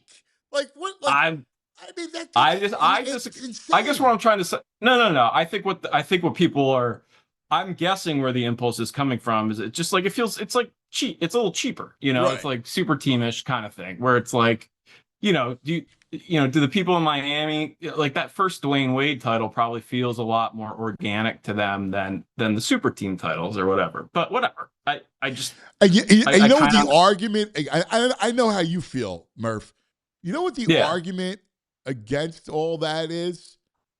So in 1982-83, the Sixers got Moses. You want to talk about a cheat code, right? Where people going, Moses won. It took us to get Moses. No, they were crying joys a tear on Broad Street, and Julius Erving got his ring. What in the world? Like, that's insane. Yeah, I agree. And I think, and look, there's also LeBron, for whatever reason, there's a, and it's like everything in our country. It's like, it's like so political. Like, there's just like a group of people who, I don't know. LeBron James has become like, everything that's wrong with the NBA to certain people in a certain political spectrum. And like, whatever. So there's just people who aren't going to accept him no matter what, but I would say, like, the funny thing about it is he's really kind of like negated all the criticisms by choosing the Sixers, like everyone was like, oh, LeBron's doing this for attention, or he's just going to go to Miami. He's just going to go to Cleveland. He's just going to front run. And guess what? He picked the Sixers, which is why it's like, it's almost like a victory before, you know what I'm saying? Like, it wasn't about any of that stuff. It was just him like doing something cool, and it's going to be interesting to see. I mean, I was stunned. But look, I think not only is it not a negative, I think whatever he does on the court, I think this is going to be, I would go so far as to say that only LeBron James kind of could have, quote unquote, fixed this team, because I think the very real danger was you would have a guy like Jaylen Brown coming in, super insecure, has never had his own team, was all upset that he got left off the Olympic team. Then you have Joel Embiid, who's getting more and more insecure with his place in the world. And then you've got these two young guys, and like, there would have kind of been a power vacuum, and the big question was, how is Jaylen Brown going to fit in? Is he, does he want it to be his team? Yada, yada, yada. Well, LeBron comes in and it's obviously his team, like he's the alpha now all of a sudden. And because, all these guys respect him so much, and because he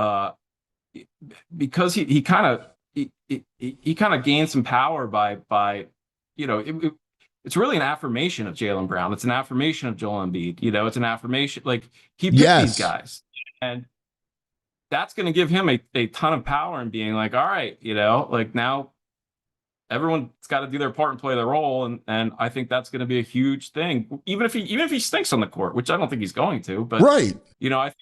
I think that dynamic is that's the thing that you have to get really excited about with the Sixers. And look, it's really fascinating. I mean, it's just going to be a fascinating thing to see. I know. That's the thing. Like, and already, like, all the excitement in town, everybody pumped up. I mean, I don't know. Like, what? Again, why would you be anti that? That's weird. It's just strange to me. Yeah. I'm with you. But I think it's a very small minority. I mean, there's just there's certain people who just hate LeBron, and, right.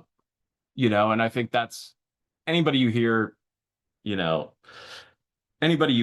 negatively speaking, I think it's just, that's all it comes down to. Because in terms of basketball, and look, the guy took a whole month to decide, like he had every option in the world, And if the guy who's the greatest of all time, or you know, neck and neck with Jordan, if that guy sat down and said, "Look, this is the basketball team that's best for me and that I feel best with," then that's like, you know, that's all you need to know, right? I mean, Right.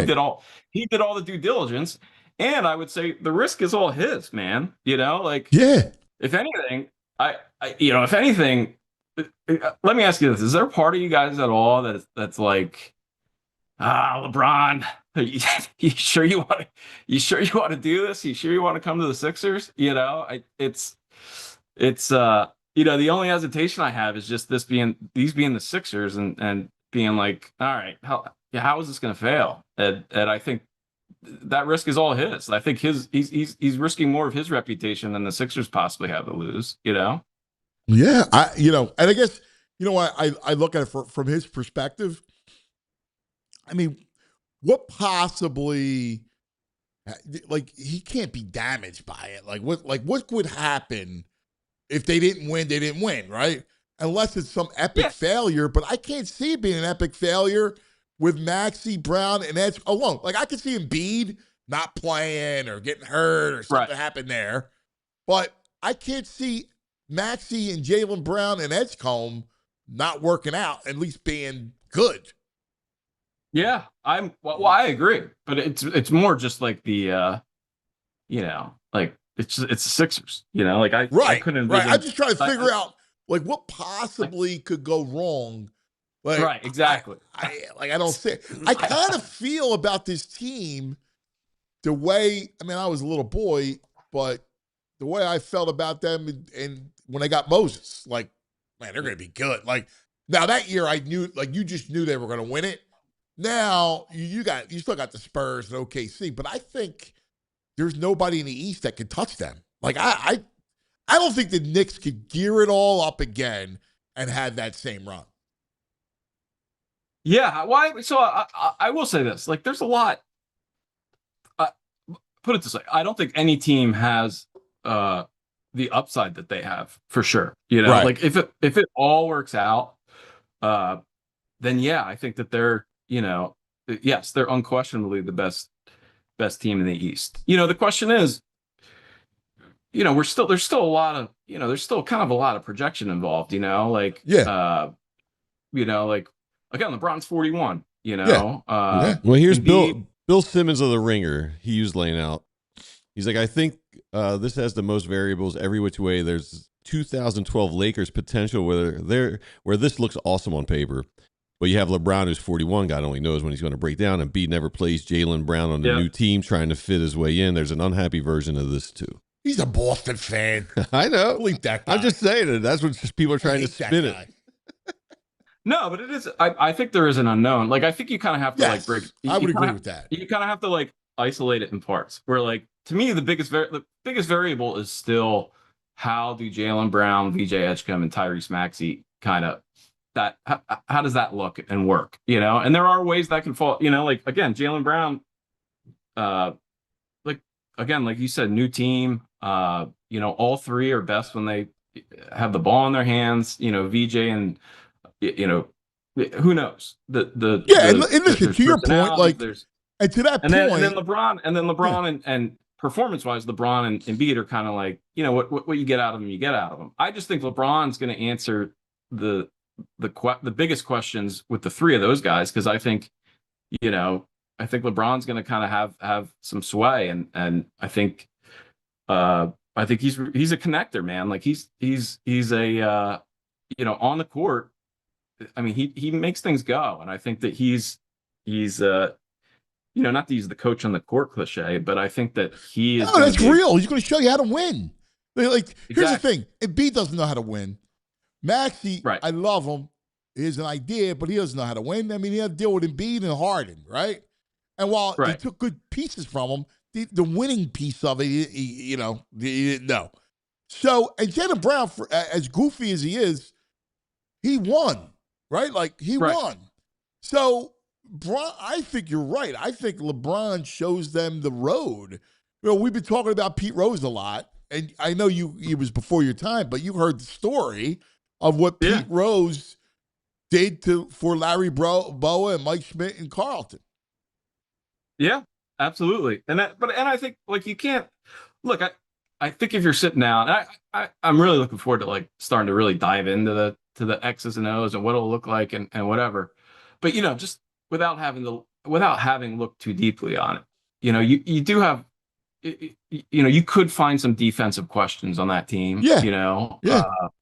Like again, this is just kind of devil's advocate, like what could go wrong. I mean, Jaylen Brown is uh put it this way, Jaylen Brown's probably a better physical specimen and has better defensive tools than he is an actual defender. Like you can argue he's only average. LeBron's only always been average. Yes. Embiid looked awful on that end of things. Last season.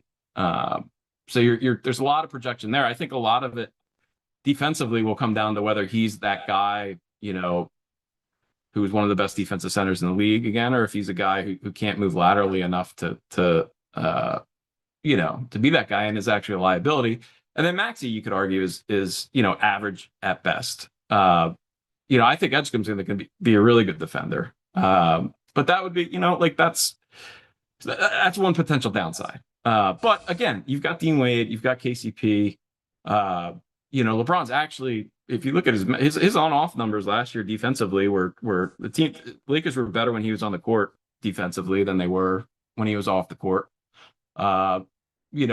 Embiid allegedly, according to Nick Nurse, got better on the defensive end over the course of the playoffs. I don't know that I saw that, but again, he knows more than me.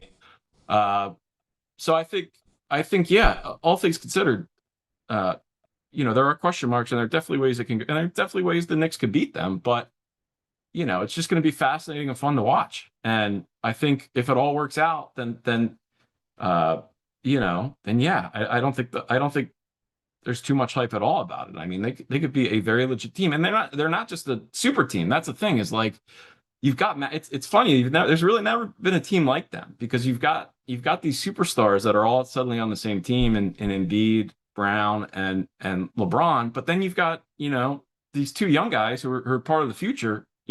That's the element that's always been missing from the Nets when they tried to do it with Harden and Kyrie, and really even the Heat. It's a fascinating dynamic that really hasn't existed before, I think, on a team with this much star power. Yeah, man. Yes, I'm totally with you, man. It's nuts. And here's the other question. Of how much fun. You were talking about fun to watch. Yeah, like exactly. They're gonna score. Like, you're right. Like, defensively, I can see them having some lapses, but they're going to score 135, 140, like on the reg. Yeah. I mean, the only offensive question I could come up with is, you'd like to have a little more shooting, I think, on a team. It's if you look at it, it's almost going to be on. You're hoping Edgecombe takes another step with his shooting, and then Maxey as kind of this floor spacers a little bit. I mean, Brown on the mid range, right? Like, yeah, I'm just searching. Well, I mean, I guess I don't know. And you got Simons off the bench. Yeah, I totally forgot about it. I totally forgot about him. He's actually, I mean, he's a great shooter, so that could be an answer there. I'm literally just looking for, looking for things. I mean, yeah, like again, I just think ideally, if you have Embiid, LeBron, and Jaylen Brown on the court at the same time, and if Edgecombe doesn't take another step as a shooter, then you've got teams that can kind of pack it in a little bit and maybe take away some of that. But I think it's going to work great. I think it's going to look great as long, Derek Bodner had a great point too. He said, where they're really going to be just really going to be good is these second units, because you'll always have Maxey or Brown and one of the other starters on the floor with Simons. They're going to extend leads. Like, their second unit, they're going to win every second unit. Yeah. Yeah. And I'm hoping that because I think the one, the one potential downside, I think, is that,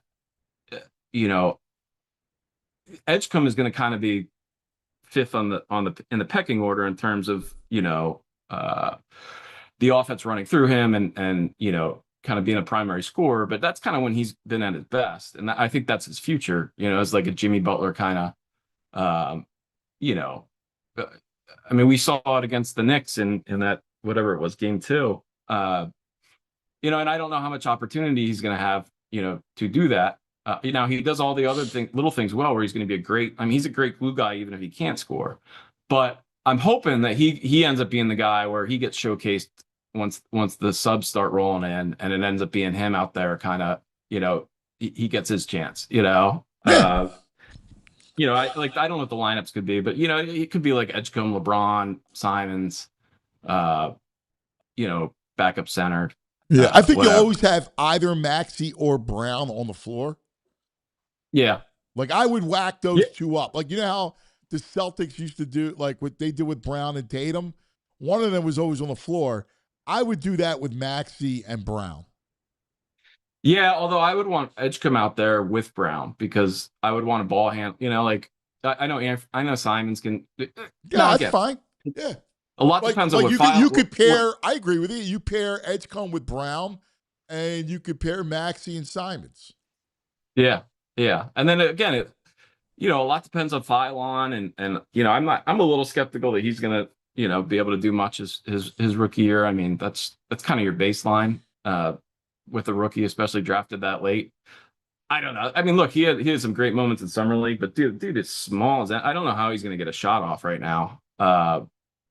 And his release is a little slow, and I could see him, having a development year, and that being, I mean, they signed. No, I feel you. I mean, I know we're trying to look at and poke holes, because that's what we're taught to do. So you're not just like pie in the sky, like gonna say, hey, for real, like what possibly could go wrong. So right, it doesn't. So I'm with you. I feel I just come to the same conclusion every time.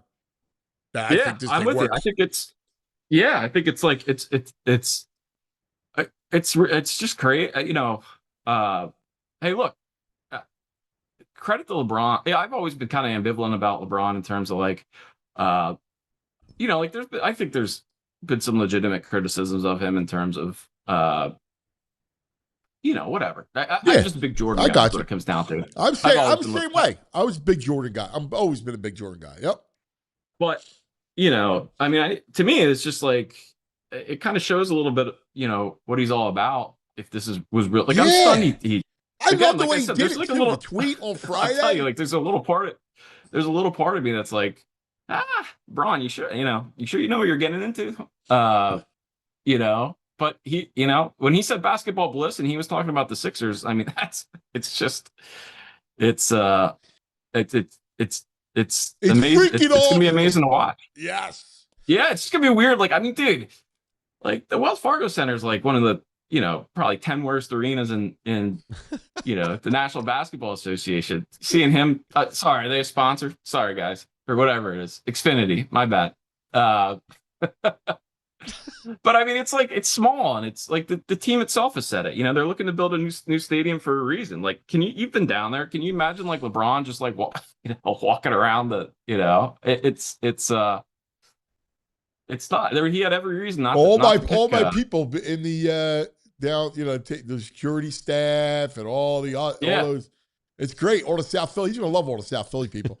Hey, while I got you, I got to ask you, where are you at with the Phillies? Oh my. I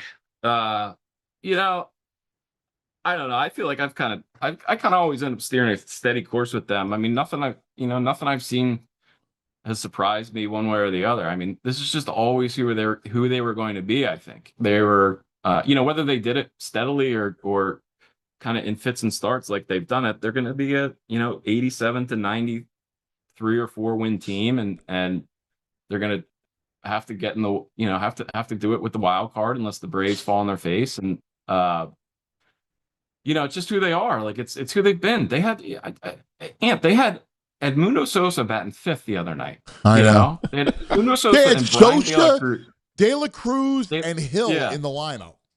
Like, what do you expect? I mean, I think, and I get people are starting to criticize Harper a little bit, but look, like, this is why he was so frustrated last year, because it's like, dude, it's baseball, and Right. you need, if you look back at the 08, 09, 010, there were month-long stretches when Chase Utley disappeared. There were month-long stretches where, J-Roll and Howard. And the thing is, you need a lineup where you can have one or two guys hot at all times, and when you only have two guys that can do it, Yes.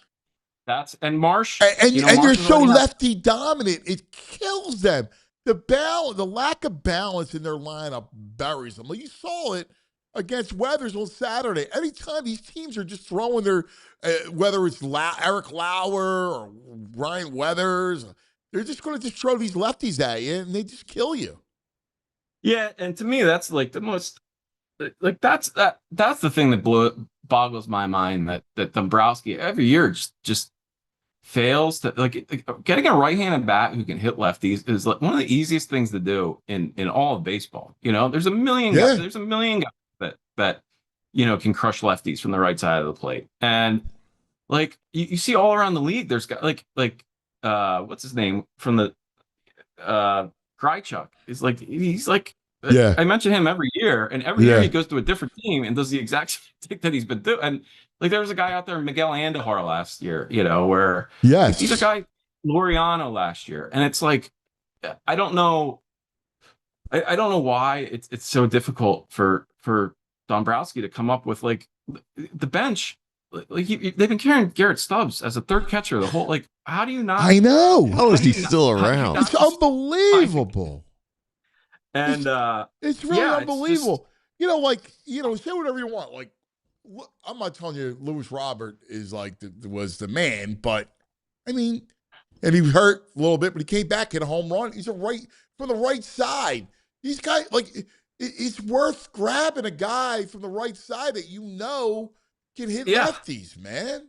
And it's just like, I mean, again, I think I said it last week. The Dodgers are paying Max Muncy the same amount of money the Phillies are paying Adolis Garcia. Yeah. Max Muncy's like, that's the difference. Max Muncy's having a borderline MVP season, and like just like he does every year. 850 OPS, 25 home runs, and look, I guess you could say the Phillies are at a bit of a disadvantage because their two best and highest paid players also play first base and DH, which are positions where you can get a little more balance. Yeah.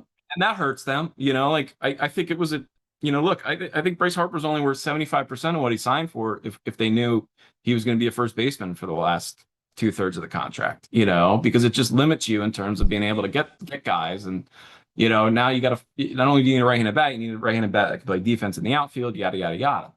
But they have it, like, it's part of the role of a GM is to get creative, Yes. And if the Dodgers can have Max Muncy playing third base, he's not a great defender, but it's just amazing that the Phillies have not been able to, come up with a way. I don't know. Like they're the fact that they smirk anytime you ask them about, not smirk, but it's like, Trey Turner moving positions. It's like, what a dumb question. Or I know. back to It's ridiculous. or Harper moving back to the outfield. Like it's such an affront Harper's to a the first game baseman. that you would It's ask like, that all right, question. man. Then what do Ask you the like? butcher It's shirts like not that's to move in the fine. outfield? Like downgrade on the question all you want, but it's your job to fix it. So what are you going to do? I know. And I mean, frankly, the biggest problem with Trey Turner right now is he's not hitting well enough to be an out. You need more than a 660 OPS out of your outfield. Yeah. Yeah. But yeah, I mean, I don't get the I have always failed to understand the lack of urgency and creativity on their part when you've got guys like Trey Turner who's played center field before. Like, I don't know, can he still play center field? I don't know, but find out. Like the guy's your employee, and you're paying him a lot of money for the next 11 years, and let's figure it out. Like, yeah, I'm with you. You're dead right. Cody Bell, like Trey Turner did it before. Like, I think when he was with the Dodgers, he was a utility guy just about. If not, Cody Bellinger definitely was. And every team does it. Mookie Betts went from right field to shortstop. Yes. And like it's just, I don't know. It's it's like one of those things where you always assume they know more than you, but 5 years in and the same results. It's The like, emperor all right, guys, wears like, no clothes, my brother. The emperor, Exactly. and that's the 70-year-old Dombrowski. Happy birthday, Dom. yeah. It's his birthday.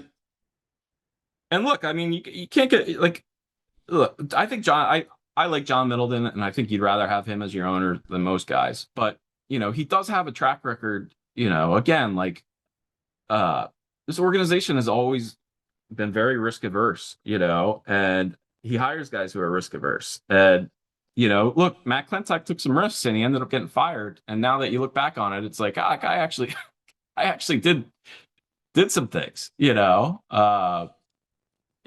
And they had this, like, we're going to think outside the box, but we're going to do it with Andy McPhail. It's like, the Cliff Lee, I always look back and, like, them panicking and feeling like they needed to trade Cliff Lee for Tyson Gillies and Philippe Amont because they were trading all their prospects for Roy Halladay. It's like, that's part, but right there, like, it's a great point. Murph, we love always you as always. Has the bleeding stopped? It's tapering, but it's still definitely active. Can we get some visuals on Instagram or something later on today? You don't want no. I'm telling you, man. If you don't. It's not that. It's literally just like a little cut, and there's like just droplets that come, but they keep coming if you don't hold something on it. All right. Well, if you need us and you need an infusion, you let us know.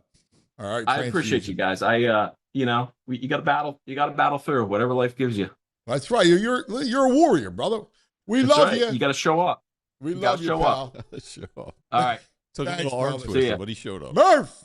There he is, Murph. We're going to take a quick TO and talk about our friend. Elkin Chevrolet, run by three brothers, real brothers, local guys, great guys. And right now, they're lining up deals that are very hard to beat. They got a huge inventory of Chevy trucks and SUVs, everything people actually want to drive. Equinoxes, Trailblazers, Tahoe Suburban, Silverados. And the prices, well, they're going to move fast. If you've been thinking about it, now's the time. Whether it's getting to a game, getting to work, or just getting out of town for a bit to maybe watch the Sixers or Flyers play, you'll drive off in the perfect ride at the perfect price. And here's the thing. This isn't just a one-and-done kind of place. These are the guys you go back to again and again because they treat you right. No runaround, no games, no haggling, no hassles, just real people, real deals. Elkin Chevrolet, real brothers, real deals, and a whole lot of honking good service going on. Super easy to get to. Route 73 South in Marlton. Elkin Chevrolet. You know that moment, the one you realize you left your favorite sunglasses at the beach, on the roof of your car, at a gas station 3 states away. Well, I've been there too because I left a pair of really nice sunglasses at a hotel in Toronto, and I was screwed. And then I was hesitant. Did I want to buy nice sunglasses like Shady Rays? And then when I did buy them, I'm afraid to wear them. Shady Rays changes everything. They've changed the game because these sunglasses are made for real life, seriously good looking, polarized, durable, not stupidly expensive. And here's the wild part. If you lose them, break them, day one. Shady Rays will send you a brand new pair. No guilt trip, just replacements. So now I actually wear my sunglasses everywhere without fear. Concerts, mosh pits, on hikes, traveling through the city, on a boat, wherever, because Shady Rays is the eyewear that has your back. So go to shadyrays.com and use the code PHLYSR for 50% off 2 or more pairs of polarized sunglasses. All right, let's do this. We got a couple of nugs we want to get to. EJ's coming up 11:05, and then Corey to talk Phillies at 11:35. Ooh. All right, so you got a couple nugs that you want to get to? Yeah, we can do some nugs.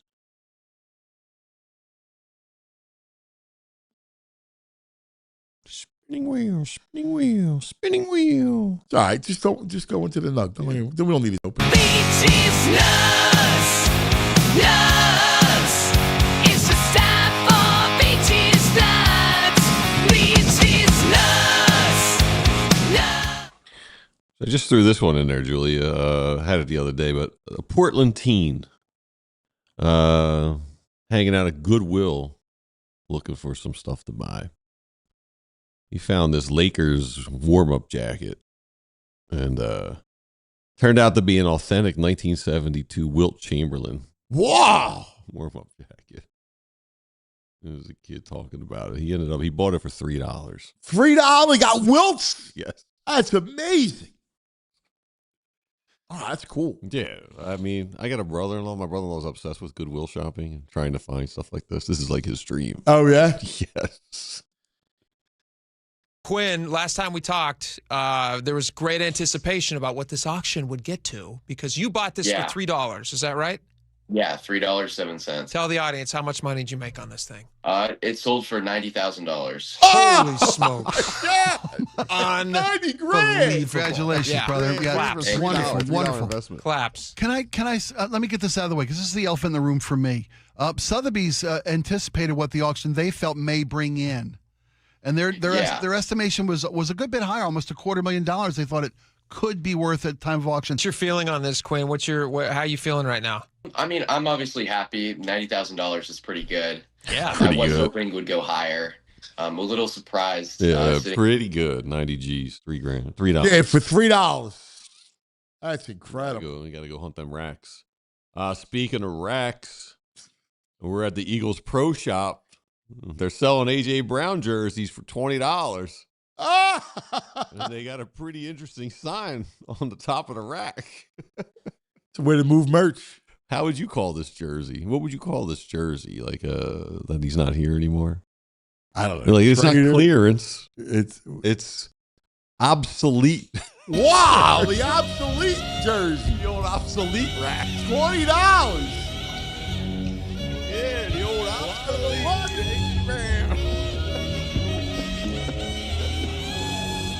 It is sad. The obsolete rack. Obsolete. That's awesome. The obsolete rack. I like that. The Richmond, I'm going to get their name right. I think they're the Richmond Flying Squirrels. They're a minor league baseball team. They did some fireworks after a game. Okay. Not great. No? No. Not great. If you can see it, they start coming down and hitting the stands. Oh, my God. People got to run for cover. Oh, my God. Look at that. Officials said there was a malfunction and they are investigating. Oh, my God. Look at that. It's like 3 feet off the ground.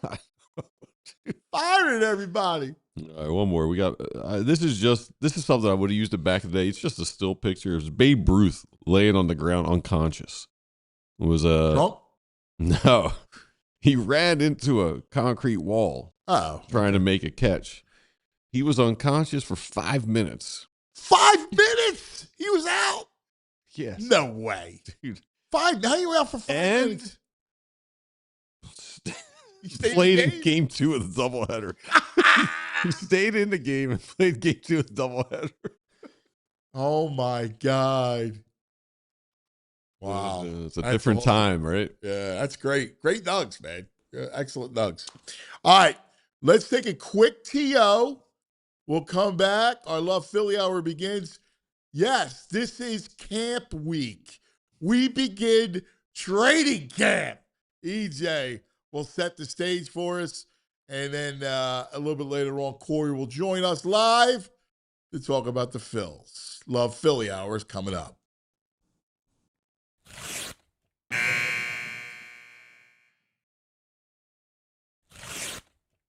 Philadelphia doesn't pretend. Philadelphia is. It's not just the title of Philly, it's a feeling. It's a heartbeat. A city that never asked for permission to be itself. That's us, right? That's our personality. Philadelphia doesn't pretend. Philadelphia is.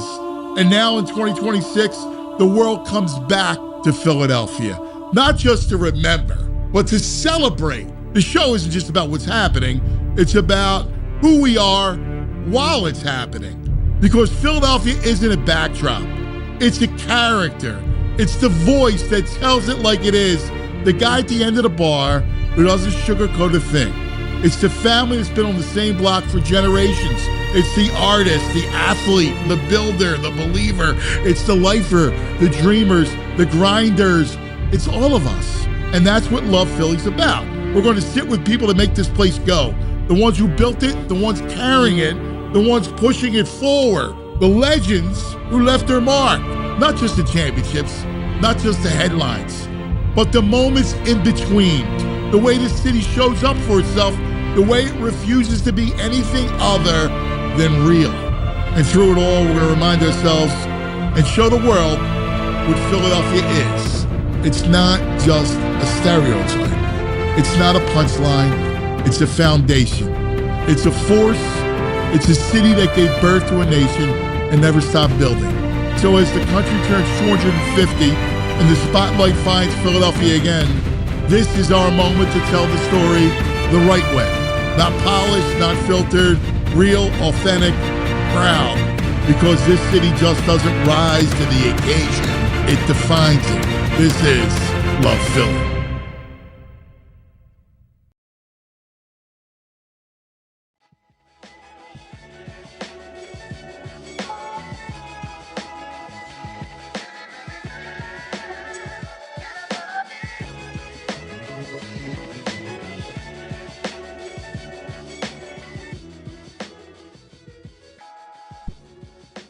Love Philly brought to us by Wawa. We love our Wawa. Wawa loves Philly, and we love our Wawa. Yeah. Sixers tweeted out, Instagrammed out a little visual. I think you'll appreciate it. Oh yeah, they got. Oh man, Philadelphia. He's made it big time. Tommy's on the Sixers now. Made it big time. Oh wow! Got a little crown That's on the pretty shelf. Cool, man. Look at that. Let's go. That's awesome. It still doesn't feel real. Look It's gonna be weird. That's awesome, bro. Weird. Yo, bro. Dude, that's awesome. That's awesome. Let's go. Still don't feel real. It's unbelievable. Look at that. What is it? Oh, man, that's unbelievable. Look at that thing. That's awesome. Clap your hands. Look at that. Fantastic. Great stuff. All right. Joining us. It is the holiday this week. The summer holiday. Way better than 4th of July. Better than any other holiday in the summer. It is camp. And joining us to talk training camp, E.J. Smith on the Xfinity mobile calling line.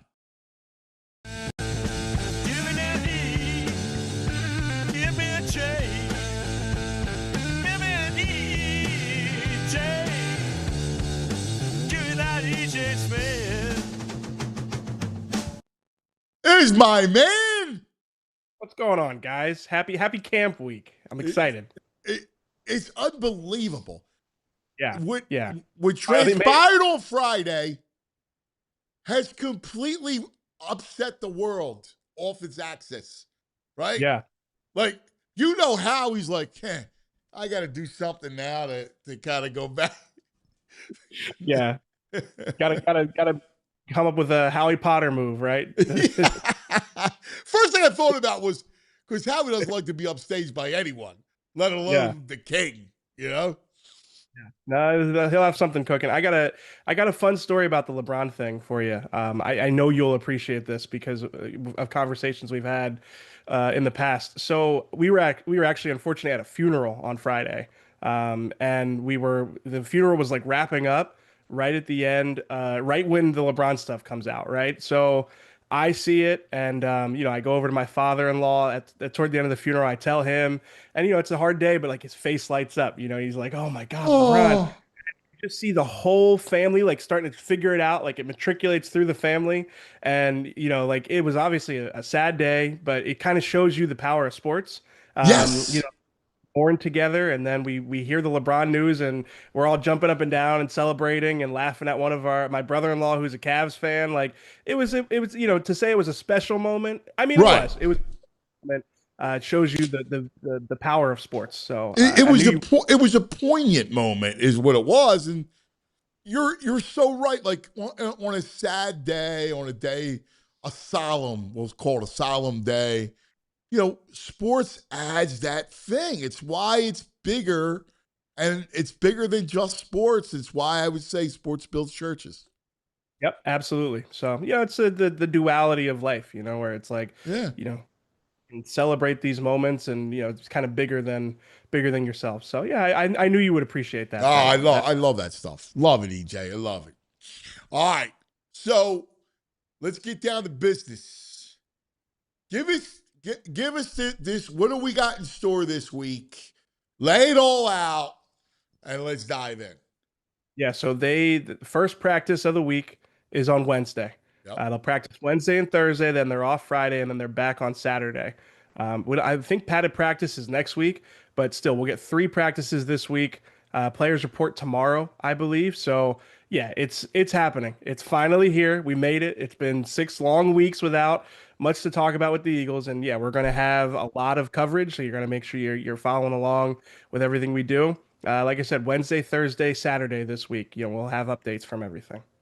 Wednesday, Thursday, and I saw Mannion is scheduled to speak on, I think, Thursday or Friday. We'll get Nick and presumably Howie. They never tell you if Howie's going to talk, but usually he likes to be up there to kind of set the tone for everything. So we'll probably hear from Howie, if I had to guess, on Wednesday, and then we'll have Mannion. Or no, actually, we got Vic on Thursday. Vic, yeah. Mannion Saturday. That's the schedule. Mannion Saturday. How about that, EJ? Because Mannion, how much time have you had with Mannion? We've talked to him once since he got hired, which is hard to believe. We heard it was good when we heard from him. He had a lot of good things to say, and you can hear him communicate his vision for the offense in a way that I think is important. But yeah, this will be good for us to get to know him throughout training camp and get to see what a Sean Mannion practice looks like throughout training camp. It's probably revisionist history, but maybe it's like hindsight 2020. But Sean Desai's first training camp, there were some moments where you could tell it was like maybe not as organized as it has been in the past, or maybe not as organized as it needed to be. So, you don't want to overstate anything, but there are, things you can glean from the way that practices look with coordinators in charge. I can tell you, like a Vic Fangio practice, the way the defense operates, it's flawless. It's, drilled. So exactly, it's the way it's the way it should look. So it'll be interesting to see what it looks like with Sean Mannion in charge. Where's Nick at with all this? This is going to be the interesting dynamic is Nick and then Mannion, right? And control and oversee and what that is all about. Like that's going to be a really interesting, I think, subplot to this whole thing. Yeah, it's interesting. Nick's role in practice has changed significantly since his first year. First year, spent a lot of time with the quarterbacks, a lot of time with the receivers, and really dating back to when Kellen Moore was the OC, you notice that he took on a different role, kind of just bouncing from position group to position group. And I suspect that'll be even more so this year. I don't think based off of spring workouts, I wouldn't expect him to spend much time with the quarterbacks. I think Mannion's going to be there. I think that Parks Frazier is obviously going to be there. And you'll see some of the other assistants around them.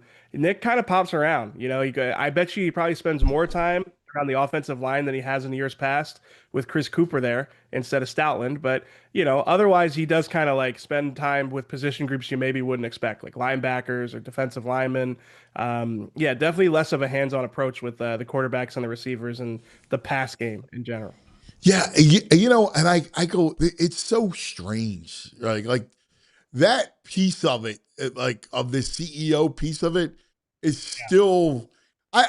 My biggest issue has always been that, which is he started off on the offensive side of the ball and morphed into a CEO coach, and I just can't calculate I can never imagine Andy. roaming from position group to position group. That's just, I can't say it. Yeah, and Nick's made an argument in the past that like it's good that he gets to spend time with all these groups, but you're right. Usually you specialize in something. And with Nick, like his trade is receivers. He has been a wideouts coach his whole, lead up to being a coordinator and a coach. You'd think that he could gravitate there, but yeah, like I said, he definitely takes like almost I would say he takes pride, right or wrong. He takes pride in bouncing between position groups the last few years. So yeah, it's a different approach. And you'd like to think that like he could provide value wherever he goes, but I would argue that he probably provides the most value with the wideouts. But that's Moorhead's Aaron Moorhead's station, and you don't see him spend a ton of time there. He'll be that group is a fascinating group. Yeah, because now that you delete AJ from it, and you have all those new faces, including a first-round draft pick, and what's the pass game? I was trying to think about this. Like, where does the pass game? How do the receptions work? How does that how do the yardage get divvied up? I mean, obviously Devontae's going to get more. Will have more of the share, but how's it fill in? Yeah, it's a good question. With as much noise that has been around AJ Brown all off season, there's been like a chorus of optimism around Devontae and what he will look like with 150 plus targets. I know that there are people who believe in that building that if you give him 150 plus targets, if you give him like the volume of Puka Nacua and Jackson Smith and Jigba, his production can be closer to those two guys. Now that's a lofty comparison. Like those guys, have been, major high volume productive receivers. I think Devontae does have that capability. He's got his game lends itself to being like a high volume target. So I think he'll be number one. From there, I actually look at Dallas Goedert, and if he can stay real quick before you get to Goddard, stay with Devontae for 1 second, because what that is law. Like you're talking 150 targets, is a huge number, right? Although, and normally I would say, like if it was last year, I'd say no shot. But with Mannion in charge of the offense, that is kind of interesting because, like, can Mannion steer the ball that way? Yeah, can he scheme him open enough? Can he feature him? If you look at that Seahawks offense with Jackson Smith and Jigba, and honestly, Puka Nacua also as an example, they move those guys around the formation. They make it a headache for defenses every play to figure out where are they lined up and are they going to move before the snap, and how do your matchups change if they do move around the formation. So that's going to be really important, not only for Devontae, but also Mekhi Lemon. But sticking with Devontae here, like, they're going to have to make sure that he has a variety of different options to him, whether it's, getting off of press man coverage by moving him across the formation, playing him in the slot. Devontae can beat press. We've seen it. So you can line him up on the outside, but it's going to be matchup hunting. It's going to be being creative with him. And I think that Sean Mannion, the offenses that he hails from, those are offenses that do feature their receivers like that. So yeah, I think you're totally right. If you're telling me that they're lining them up out wide and they're just saying, oh yeah, we're going to get you 150 targets out there, it's hard to envision that. But we've seen Jackson Smith and Jigba in the backfield. I think Devontae's got some of that capability. They talk so much about his feel for finding the soft spots in zone coverage, and his ability to win over the middle of the field isn't necessarily something that we've seen a ton of, but I think in this offense specifically, he can do a lot of that and be one of those guys who can be like your number one most productive receiver in the league type of player, top 5 in receptions. Like I think Devontae's game, he creates enough separation day in and day out, play in and play out, that you feel good about him being able to take on that role. Yeah, and you look at where Mannion came from, like he's used to dealing with volume receivers. Right. Yeah, absolutely. Green Bay could like spread it out, but if they had a number one like Devontae, you would expect him to be, a 150 plus guy. If you look at it, it's a small sample size, but if you look at just the snaps that Devontae played with AJ off the field last year, he's one of the most productive receivers in the NFL in terms of yards per route run. Again, it's like 100 routes, but still it shows you that when AJ was off the field, he's incredibly efficient, incredibly effective. And that was in the previous version of this Eagles offense. If you tell me that you're getting the best version of like a Sean Mannion scheme where everyone's bought in and everyone's playing well, yeah, Devontae can maintain that level of efficiency and stick with those guys that we've kind of thrown him into company with. And again, it's lofty, but I think his skill set, his game lends itself to being able to do this type of thing. And I know that people in the building feel that way too. Just hearing so much this offseason from Nick, from Howie, from other people who work closely with Devontae, like they think he's ready for this. So number 2 is worrisome. I tend to agree with you. And you go Goddard. Yeah, I think Goddard's going to be your second highest target getter. He's got to stay healthy. That's the big if. But if he's healthy, I think he's going to be number 2. I as much as you can tell, you could sell me on Mekhi Lemon or Dontavian Wicks. I think like Goddard is the more proven of all three of those guys right now. Obviously, we know how Jalen is with new people in the offense. Typically, he kind of relies on the people he's worked with for a long time. And when Goddard's been healthy, he has played at a high enough level to suggest like he can be your second highest target getter. So I think he is going to have a higher workload. And again, he's got to stay healthy to do that. Yeah, and what are those catches like? Are they the 6 yard? Got to be like in the flat, like tackle, running, like got to be running up the seam. He's got to be, I think you have to get him as an explosive option, right? Because you're those shallow crossers from Mekhi Lemon and Dontavian Wicks, Hollywood Brown, like those horizontal underneath plays that you see in these offenses. I want those to be like the receivers who have juice. Like I know that RPO in the flat is going to be part of Goddard's menu, but yeah, if you're telling me he's going to be the second highest target getter, it's going to be running the seam, against single high coverages, or it's going to be running those sail routes that he's been great at those. So I think that they got to figure out how to feature him, but I feel better about him than I do Wicks or Lemon going into training camp, if I'm being honest. Yeah, I mean, I'm curious to see it. Like, I don't know what to expect from Lemon. Rookie receivers are, it's a crapshoot. Like, it's hard to. I know the kid's a baller, the kid's got a good attitude, the whole thing, but you got to be careful with the expectations you put on him. Yeah, he's a tricky one because, like, we talked about this in the pre-draft process. You watch that Notre Dame game that he played, and you can harp on it, but he's not getting off press man coverage day one in the NFL. He does not have the physical makeup to do that. No, but that's not as big of a deal as it used to be 15, 20 years ago. Right, because now you can put him in motion. He's going to work the slot. Like, there's a lot you're going to do to free him up. Yeah, but in order to do that, he's got to be who he was in college after the catch. And he's got to catch everything, which is what he was in college. Now, I think that those intangibles lend themselves to the offense that they're building right now.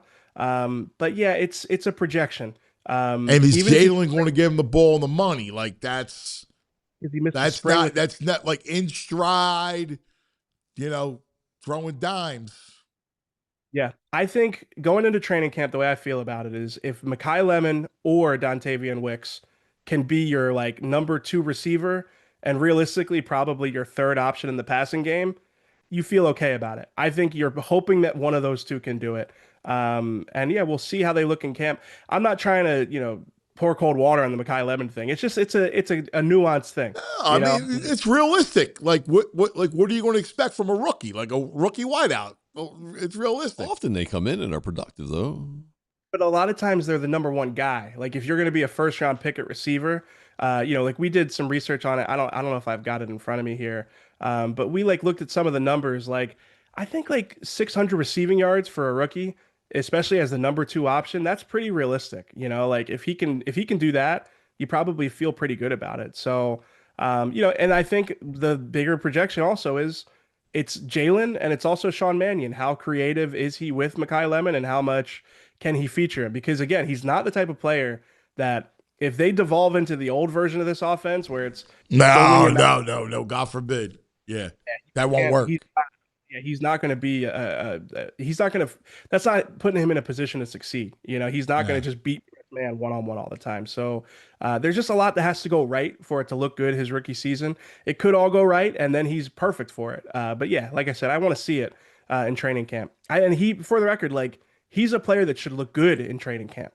He is like the quick athletic receiver that you want to see, win their one-on-ones and, 7-on-7 or win, when they do the one-on-one pass reps. Like those things are, catered toward him. So I think you want to see him have an emphatic training camp to suggest that he can, win when the season comes around. I'll be bummed if he can't beat out Dontavian Vicks for the second receiver. I mean, usually if he gets 600 yards, that's a successful season. I don't think Wicks has ever gotten 600 yards in a season. I mean, he's like a 400-yard guy. This is one that's going to be competing with him. It's going to be one of the two that steps into that role. Yeah, I think Wicks will get more targets. I think Wicks will get more yards. You think he'll be the two? Oof. You hope that Lemon is the guy. But, yeah, I think that Wicks is a little bit more like you could put him on the outside and he can run goes and comebacks and he can give you something. And I think Jalen will have a better connection, at least off the jump, with Wicks because he likes the taller receiver. Yeah, but say Wicks is the type of guy, even if he's like, covered, you can still give him a chance at it. And Jalen, we've seen Jalen do that, especially with those bigger receivers. So I don't know. Again, I think you're hoping it's Lemon. You're hoping that Lemon has a great training camp and they're creative with the way they use him. And, him and Devontae can kind of be interchangeable in some of the aspects of the offense.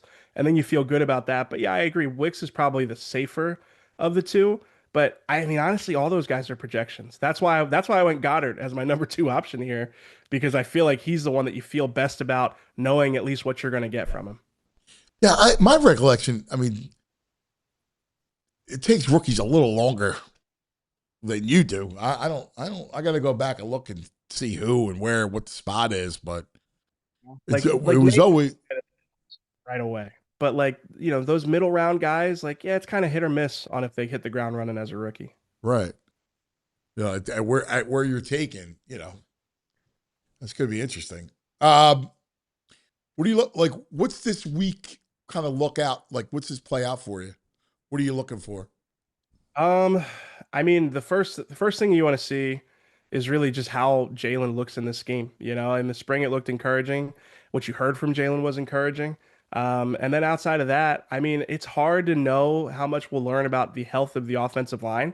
But that's huge. I mean, that could be the swing thing for this year, like it was last year. So those are the two that I'm, first couple days, especially when the pads come on, you want to see how the O-line looks.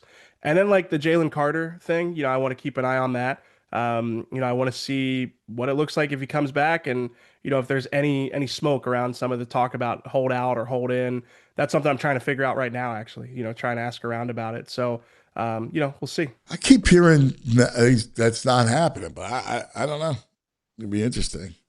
Just when's the last time that the Eagles have really had a player do that? And I don't think that that's a coincidence. It's because I don't think the Eagles, that's not that's not like a language the Eagles really understand, if you know what I mean. Like you don't yeah, it's like I think that most people when they deal with the Eagles, most agents and players know you're not gonna play a game of chicken with Howie and win. You know what I mean? So it's been very rare that we've seen this happen. Now listen, I think Carter, I know he wants a deal, and I know that they're far apart right now, or at least they were when they broke in the spring. So it's a complicated one. My guess is that they pay him, but it might take a little bit longer than he wanted. So yeah, I'm very curious to see what it looks like for him this week, and when we hear from him, what he has to say about kind of where things stand.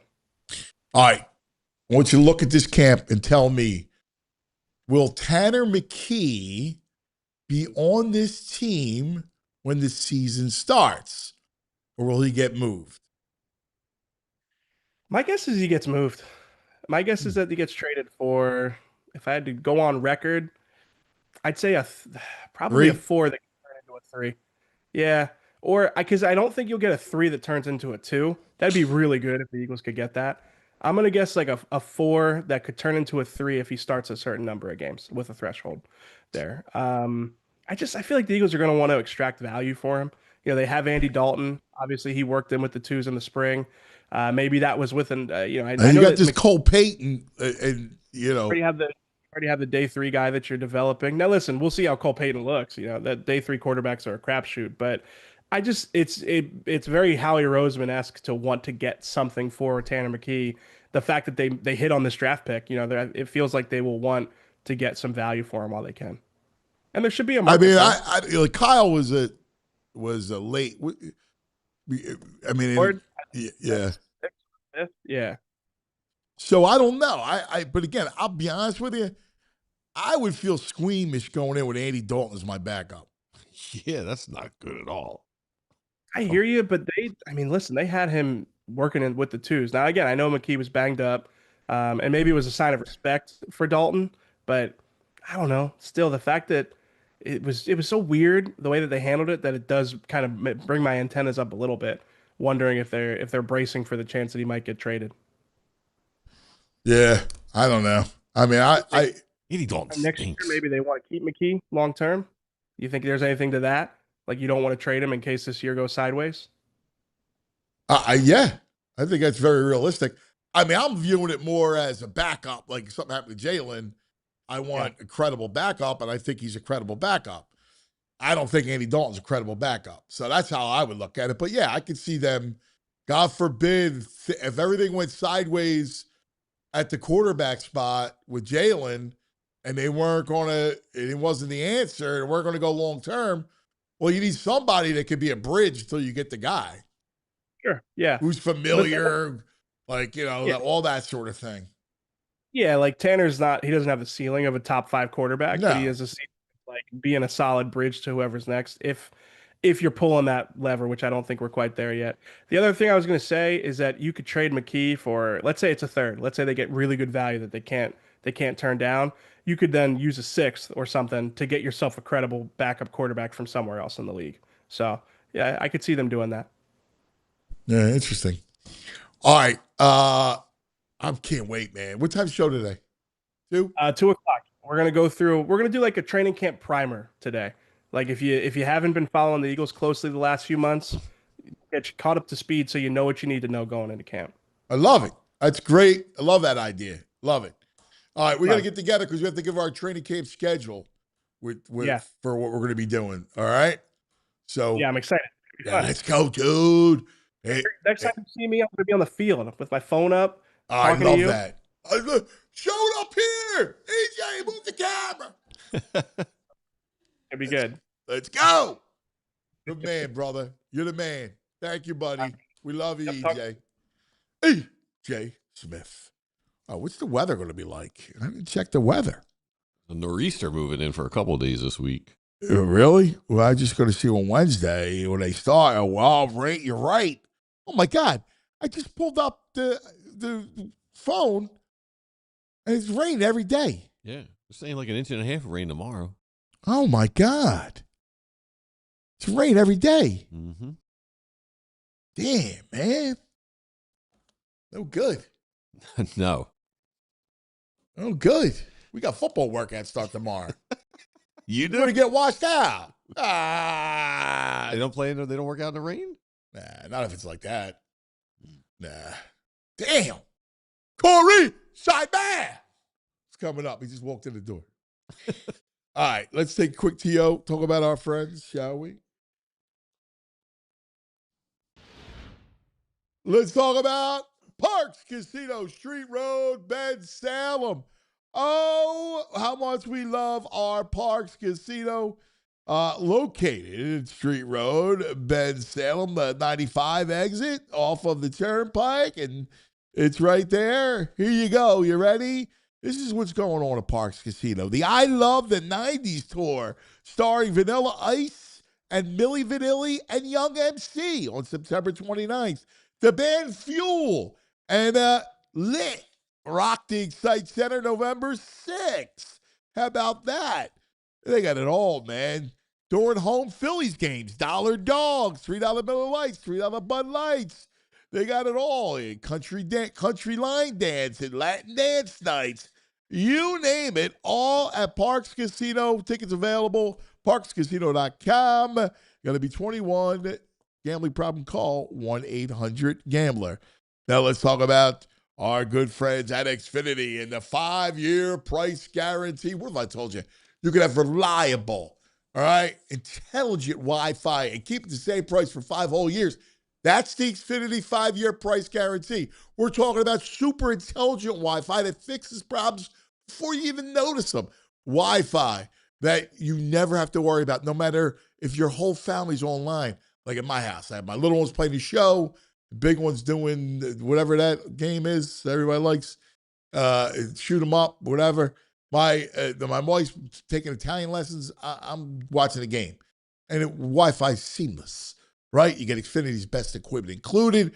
There's no the signing plans. It's right there. Learn more at Xfinity.com for all those things. Xfinity.com. Yeah. Select plans only. Restrictions apply. Xfinity. Imagine that. Ooh, Jules. Now joining us on the Xfinity, in the Xfinity studio, not on mobile. He's the man. This farmer's the recycler.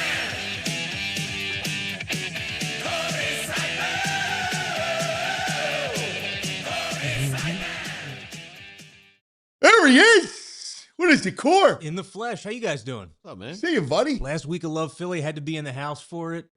Wish this was a little bit better of a homestand for the Phillies because that was not what people were expecting coming out of the All-Star break. You know, you had the Dodgers. First of all, Mets, you lose 2-3. Dodgers, you lose 2-3.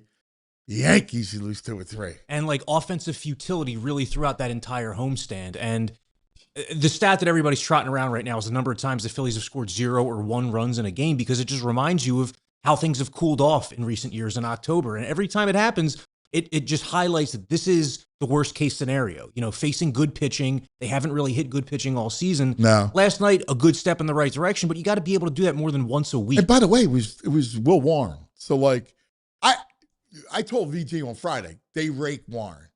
They're going to struggle against Schlittler. They sure did. They're going to struggle against Weathers because they never hit lefties, and just like they struggled against Lauer. And until Dombrowski wakes up and gets a legitimate right-handed bat, they're going to just see lefties thrown at them all the time. Yeah, they are. And I think they're now 12-21, the Phillies this season, against traditional left-handed starters, like non-openers. So a lot of those guys are not top-tier lefties. They're not Chris Sale. They're not Tarek Skubal. They're a Ryan Weathers, who I would consider like a number 3 starter. Like if you face the Yankees in a playoff series, he's probably pitching game 3. Will Warren will be a game 4 starter. What are you doing against those game 1 and 2 starters? The answer against like the Schlittlers of the world, the Max Frieds of the world, is that the Phillies have done nothing against those guys this year. I know that they're aces for a reason, but the only high-quality pitcher this team has hit is Skeens twice. Right. Skeens is not having the season that he did the last couple and of years. he's finally just starting to come back, but even he got hit around by the Cubs this week. Yeah, and his ERA is 3.65 for the season, so it's not like he's been the best version of himself. But yeah, Dombrowski, the Phillies need to add multiple bats to this lineup. You know, I know it's not going to be easy because you have reliever as a whole, the starter as a whole, multiple bats, and you can't probably solve everything in one deadline, but you're going to have to try because this is the downside of this offense. You know, the low on base percentage, the Phillies are 30th out of 30 teams in OBP. Their OBP is 303. It was 328 last year. Oh, that's the difference between like that's the difference between the OBP of like a 5-hole hitter and a 9-hole hitter, and that's what they've been as a team this year. Oh God! And like it's funny, Bone came through with a hit, which is great. He did, yeah. He also grounded to a double play there in the game. Like it's just always. And now you're dealing with another problem. What's that? Turner's defense. Yeah. Which again came back last night to hurt you. Now, you're lucky that it didn't kill you, but all of a sudden you're holding your breath with every play. And you just mentioned Bohm, like, he comes through with the big hit, also grounds into a double play. Trey Turner's been hot offensively over the last 4 to 6 weeks, but it's come with so many miscues in the field. So even when he has a good night at the plate, it's not necessarily transferring to the field. My perspective on it is just after this season, he cannot be playing shortstop for the team. This is going to be the second time that he's led the majors in errors at that position and maybe even overall. And, he's played center field earlier in his career. Maybe you can move him to third base next season. Maybe you flip him and Stott next season. But you can't continue to do this. I mean, you're kind of like asking for disaster on a nightly basis. And at this point in his career, is it really going to turn around next season, like in his mid-30s? Like, I just don't see that happening. And I don't know if that's a solvable thing within the season, but certainly when the Phillies figure out their 2027 into the future, I just don't see how it can be with Trey Turner at shortstop. You can't have, especially because with all those games where they score 2 or less runs, you can't have those errors up the middle like that. If they were getting 6 runs a game, you could live with it a little easier. And that stat was jarring 2 weeks ago. It was like 20 games. It just keeps going up and up and up. Well, I mean, to your point, they did not play clean or perfect against the Dodgers. You need to play perfect against them, right? And the Phillies, when they face the Dodgers, seem to make a lot of late game mistakes because they're probably in their own heads a little bit. They feel a lot of pressure. They know the Dodgers are a better team that executes late, and they haven't been able to do it enough. And the other, real quick, speaking of the Dodgers, what you're going to say, the other aspect is they have nobody other than Duran to pitch against them. Like Kerkering you can't have Kerkering pitch in the playoffs. Unless it's like something I thought in that Dodgers series, and I agree. Like Kerkering, he can't be your second best reliever in a playoff series. No. But also, there are a couple questionable decisions Don Mattingly has made pitching wise over the last few weeks. The main two are like leaving Aaron Nola in an inning too long in each of his last 2 starts. But the decision to pitch, I think he had to do that because of the bullpen. I guess, but honestly, I would rather have Seth Johnson than Aaron Nola going through a lineup the third time. Like, I know that these are not like storied relievers, I'm with you on that one. But like Nola going through a lineup the third and in 2 starts in a row, like in the 6th inning and the 7th inning. I'd rather have Seth Green. The last one, the 5th inning was horrible. He's lucky to get out of that 5th inning, and you knew he was going to get blown up in the 6th. It's like home run. You knew it. But the other pitching decision that I didn't understand the point of was in the second game of that Dodgers series, which the Phillies lost, and they lost by a lot. They pitched Kerkering in that game. And it's just like, why show the Dodgers Kerkering again? And he went through the entire order because they hit him around. So I think he faced like 7 batters or something. Yeah. Like, why give them even more of a sample size against him when you don't need to? But I agree that and now I was like, after that game, I was like, he's done. Like, I can't pitch him. Yeah, and so like he might be able to get you through a regular season as your setup man or your second setup man. But when push comes to shove, like you need a second high level reliever. The guy I'm looking not at, a leverage guy. I can't. The guy I'm looking at right now is like Pete Fairbanks of the Marlins because the Marlins have faded fast here. He's on a short-term deal. That's another right-handed reliever you could put at the back end of your bullpen who has experience setting up and closing. Isn't going to cost you as much as like an Aroldis Chapman might have because Chapman's not moving at this point either. Because they're back. Yeah, they're Red Sox they're making trades. Yeah. I mean they got Meade, which I thought was a great trade. Yeah. By the way, all right, that guy who the Phillies had is the exact guy they need. Yeah. Well, I mean, unfortunately, you also need Christopher Sanchez, so you can't like. No. I might.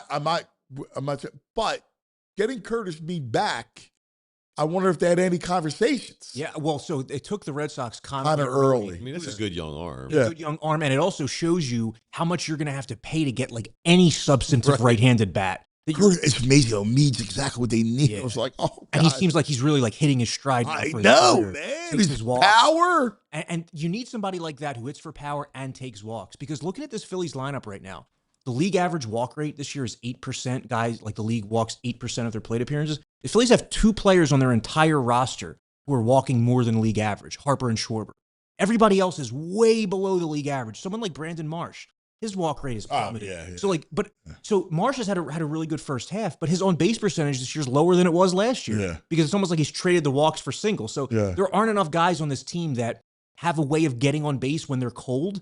And it's why you see these 1-run games and these 3-up, 3-down innings. Like I wish I could find this quickly, but I would have to imagine the Phillies are 1, 2, or 3 in baseball in 1, 2, 3 innings. Oh yeah. Yeah, definitely. You know what's interesting? Last night, I think Mattingly tried to do some things like he ran a lot last night. Did you notice that? Yeah.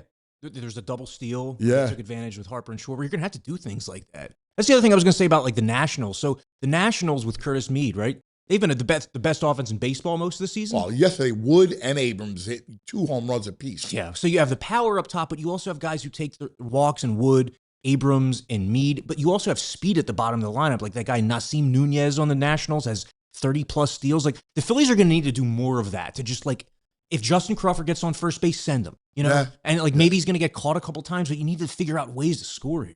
I agree. Maybe running Turner more now too, because Schwarber's not homering as much as he usually does. He cooled off. He was on pace for 60. Now he's on pace for 50, which is still amazing. But but he was on fire. I'm sure he'll go through another stretch. But the lack of walks, is that an organizational philosophy thing, or they just happen to accumulate a collection of guys who just can't walk? I mean, they have 2 guys who have plate selection in Harper and Schwarber. Marsh, throughout most of his career, has had it. Not this year as much. Stoddard comes and goes. But with some of the guys like an Alec Boehm, it's always been he makes so much contact. A lot of times it's not great contact. He's not getting himself to spots where he can walk. The other guy, and I know it's not fair to like pick on guys who aren't everyday players sometimes. But like, when's the last time Edmundo Sosa made a big impact in a game he started? You know, there have been a lot of games where he starts, he goes 0 for 4, he's flailing at pitches. Like, you just need like a different collection and mix. And it's why, we're going to talk about it, Jamie and I, on our show at noon. But when you look at trade candidates, to me, it's no longer just, okay, right-handed bats and Taylor Wards and the Arenas. It's also like figuring out ways to be creative. Maybe that's trading one of your left-handed bats for a better left-handed bat right now. Like, if the Phillies could trade Justin Crawford for Jake McCarthy of the Rockies, would you do that? Yes. That's like something like that, where, okay, you're not. I mean, I'll tell you what I would move. You're going to laugh at me, but depending on what I could get, I would look at Marsh. If I had a big taker for Marsh, I think this is the best you're saying to him. It probably will be. Right. Unfortunately, like, if his cold streak could have waited like 3 more weeks, you would have been able to probably sell another team. But another team right now is probably saying, well, who is Brandon Marsh? Is it this guy, that guy? Well, I'm saying I would look, if I could get a real piece, I would do it. Well, like the other guy I've been thinking about a lot lately is Luis Ariz, because everybody expects him to be traded, and I know he doesn't have a power, but like, that's a guy who is going to be able to come in and hit 315 for you. And to me, I look at it like, figure out the defense later. Play Ariz at third where he was earlier in his career. Move stock. I hear you. I just don't. I need power. They don't have enough power. They got no power. Like, what would be your ideal? 2 guys that can hit home runs. Really, that's it. Like the Marsh thing, I don't believe it. Right? It was nice. They have 2 legitimate power sources. Yeah. You need somebody else to get the ball out of the park. I mean, Marsh, Turner, and Bohm might all get to like 18 to 20 home runs, but it's not a consistent series to series kind of thing. And again, you're in the same issue. Because Harper's got no protection. Well, he's also done nothing over the last month. Nothing. His last 100 plate appearances, he's at 157, 2 homers. This has been the coldest stretch of his season. Phillies. Plus, they're just pounded in with lefties, man. They are. The Phillies are facing a ton of. That's going to be a theme the rest of the year, though. Exactly. Everybody you face is going to be. They moving their rotation around. The Mets did it. The Dodgers did it. The Yankees did too, because in that Yankee series, initially it was supposed to be Warren it was supposed to be Warren, Schlittler, Weathers, I'm pretty sure, and they flip-flopped it around, and it worked out for them. They took those first 2 games handily. Yeah. And, the Phillies then had the pitching matchup advantage last night with Sanchez against Warren. But, yeah, they a lot of holes for a team that is still in, like, a somewhat decent playoff position. But if the season ended today, you're on the road at Wrigley Field against a Cubs team that, like, beat the crap out of you a couple months ago. And they are playing a lot better now, too. Oh, they're hitting now. Yeah. They're hitting. Hey, hang on 1 second, because I'm going to ask you about Sanchez. And if you're a little tiny bit worried about Sanchez. But first, we got to take a quick TO, talk about our friends. Let's talk about Valley Forge. You know that feeling when you need a little quick getaway, but you don't feel like dealing with airports and some complicated travel plans? Do yourself a favor. Montgomery County, what a spot for us. Got a little bit of everything. History, shopping, entertainment, outdoor adventure, great food, all just outside the city. You can spend the day exploring Valley Forge National Historical Park, hit the shops at KOP, check out live entertainment, explore some of the amazing small towns, hidden gems throughout Montgomery County. With America celebrating 250 this summer, never been a better time to experience the history and the stories that help shape this country. Whether it's a couple's trip, family weekend, sports road trip, just a chance to unplug for a few days, Montgomery County makes it easy to get away without going far. Plan your trip, book your stay, start your retreat today, valleyforge.org. That's valleyforge.org. Let's talk about Dick's Sporting Goods. Well, I told you, our football workouts begin tomorrow. Dick's Sporting Goods, your home for fall sports. We're about to turn the page into August. That means school starting, and that means all the fall sports, like football. So you want cleats, right? You want pads, arm sleeves, mouth guards, chin strap. They got everything. Helmets, amazing. Like the good, whatever you need, they got at Dick's Sporting Goods, as well as fall baseball, fall softball, soccer, whatever the sport is, whatever your kids are playing or you're playing, you got to go to Dick's. And if you're just looking to go rep the squads, all right, Dick's Sporting Goods has incredible fan gear. Check out your local Dick's. Mine's at the Deptford Mall. You go to Dicks.com and just shop online. Dick's Sporting Goods, whether you're heading to the back fields in the neighborhood or heading out to the yard to root on the squads. Check out Dick's Sporting Goods. Fall sports starts here at Dick's.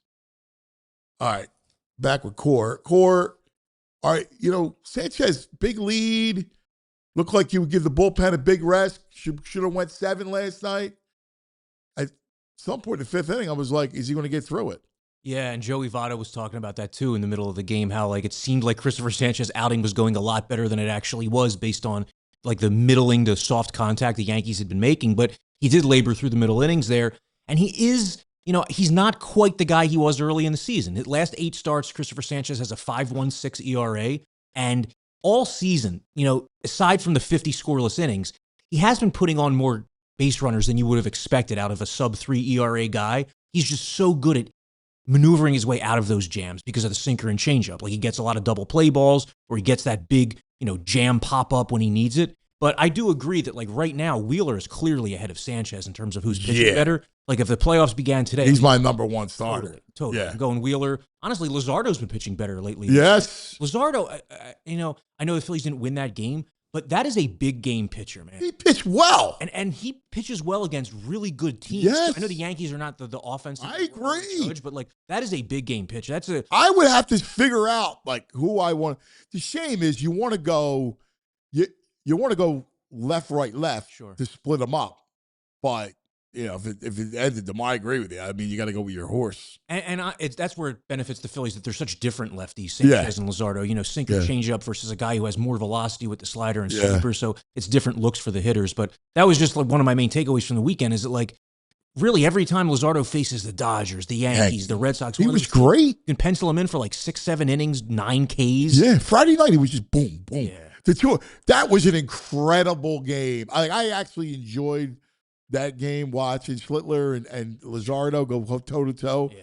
Strikeout. I was like, wow, man, they're just dealing. And Schlittler looks like he's going to be, perennial Cy Young candidate over there. Yeah. The Yankees are like the mirror image of the Phillies right now because they're not scoring any runs. I mean, they have more of an excuse. They have an excuse because no Judge. Yeah, and now they have no Bellinger. Yeah. But that's the other thing, too. There are so many teams out there looking for the same thing right now.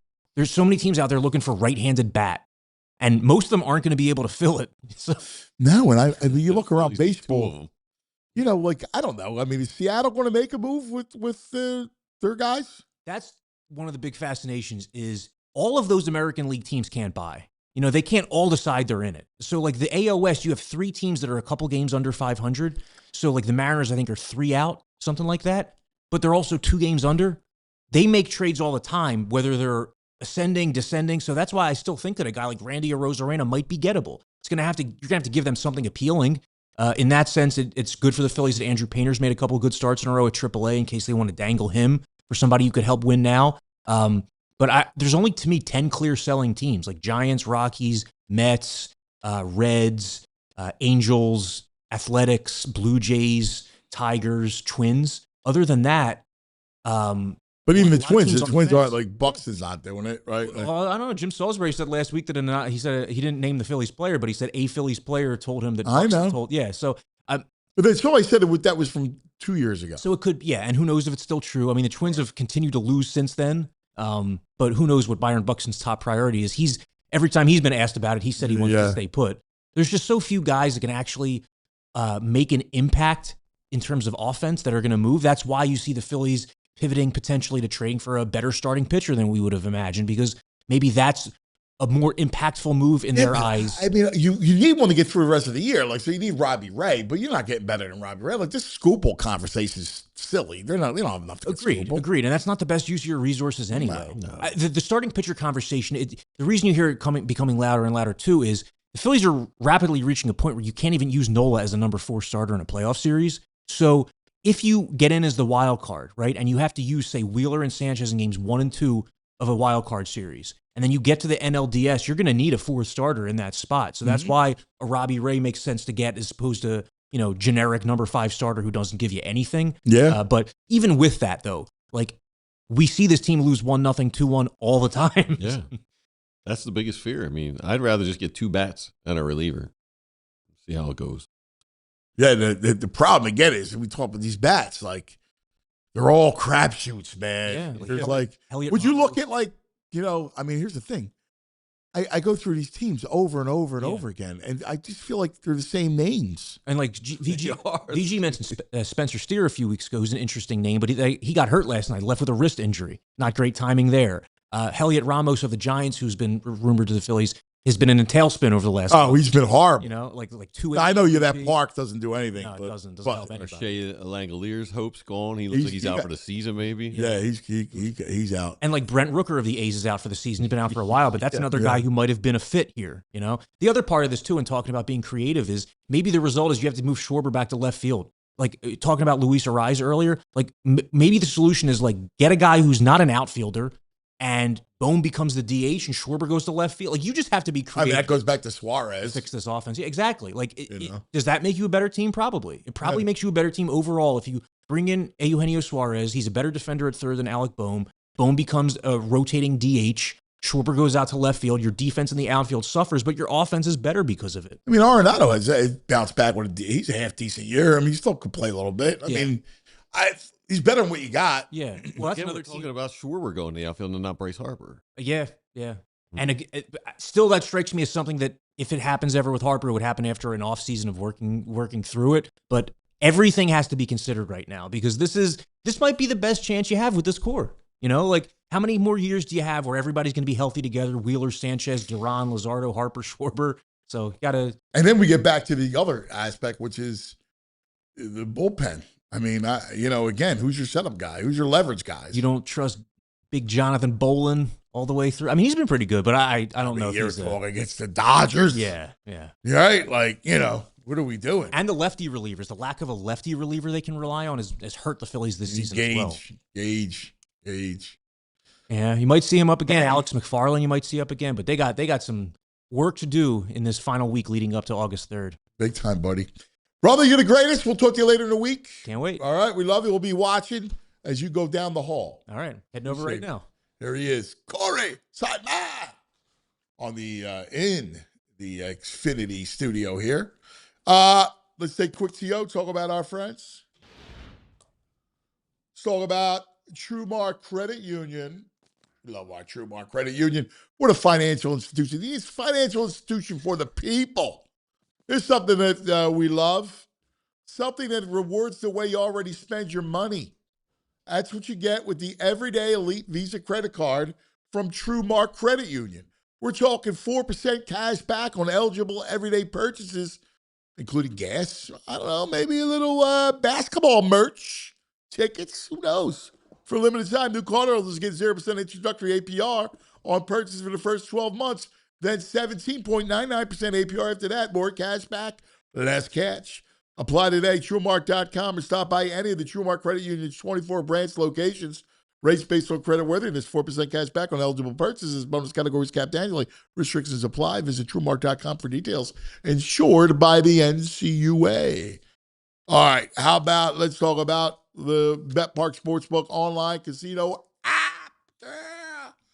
So the Sixers win total is 50.5. Yes, one less than the Knicks. That's crazy to me. That's where you load up. You load up on the BetParks app. Your BetParks got futures. All right, check out the BetParks app for the football futures, all the win totals, everything. You have the lines for all the games out, and hoop totals. I mean, that's amazing. 50.5. The Sixers are going to win low. It is low. They released 58. Yeah. I mean, I don't know if they're going to go 70 like 60. Like LeBron Tasty Cake says. But, I mean, I love them. Anyway, check it all out. That was fun. All right. BetParks.com for all the details, like $500 casino bonus back, 500 spins on the game. Go, go, go, collect them. You got to be in PA, New Jersey, Michigan, Maryland. Got to be 21. Gambling problem, call 1-800-GAMBLER. All right, VG. Yeah, man. Story coming out of Kansas City, I guess. About Bieniemy? Yeah. Was his son? His son. Yeah. Brutal. Yeah. It's scary, man. Yeah. I saw it. His wife was shot. Yes. By the son. By the son. That's awful, man. Just absolutely awful. Awful story. Training camp All week, baby. Let's go. It's here. Do it. A Hall of Fame game around the corner. I saw the. Yeah, I'm out on that. What do you mean you're I've been out on that? training camp. I'm out on the Hall of Fame game. You're out on the Hall of Fame game? That game stinks. Oh, it does. It just does. I watch every snap. Yeah, I'm sure you do. Yeah. Down Wildwood, like I gotta get off the beach. Hall of Fame game's on. Wow, it's at night. Used to be during the day. Yeah, it's at night now. Nah, it's Thursday night. You know, it's like prime time. Cuz. Nah. Come on, bro. Nah. Prime time. All right. That's going to do for us. LeBron, day one, baby. It's official yesterday, and today was LeBron, day one. Let's relish in it. Jules rules. Julia. As always, love you. Everybody, chat. Come on. Don't forget, email Julia. Julia at allphly.com. Come on the show tomorrow, and let's share this together.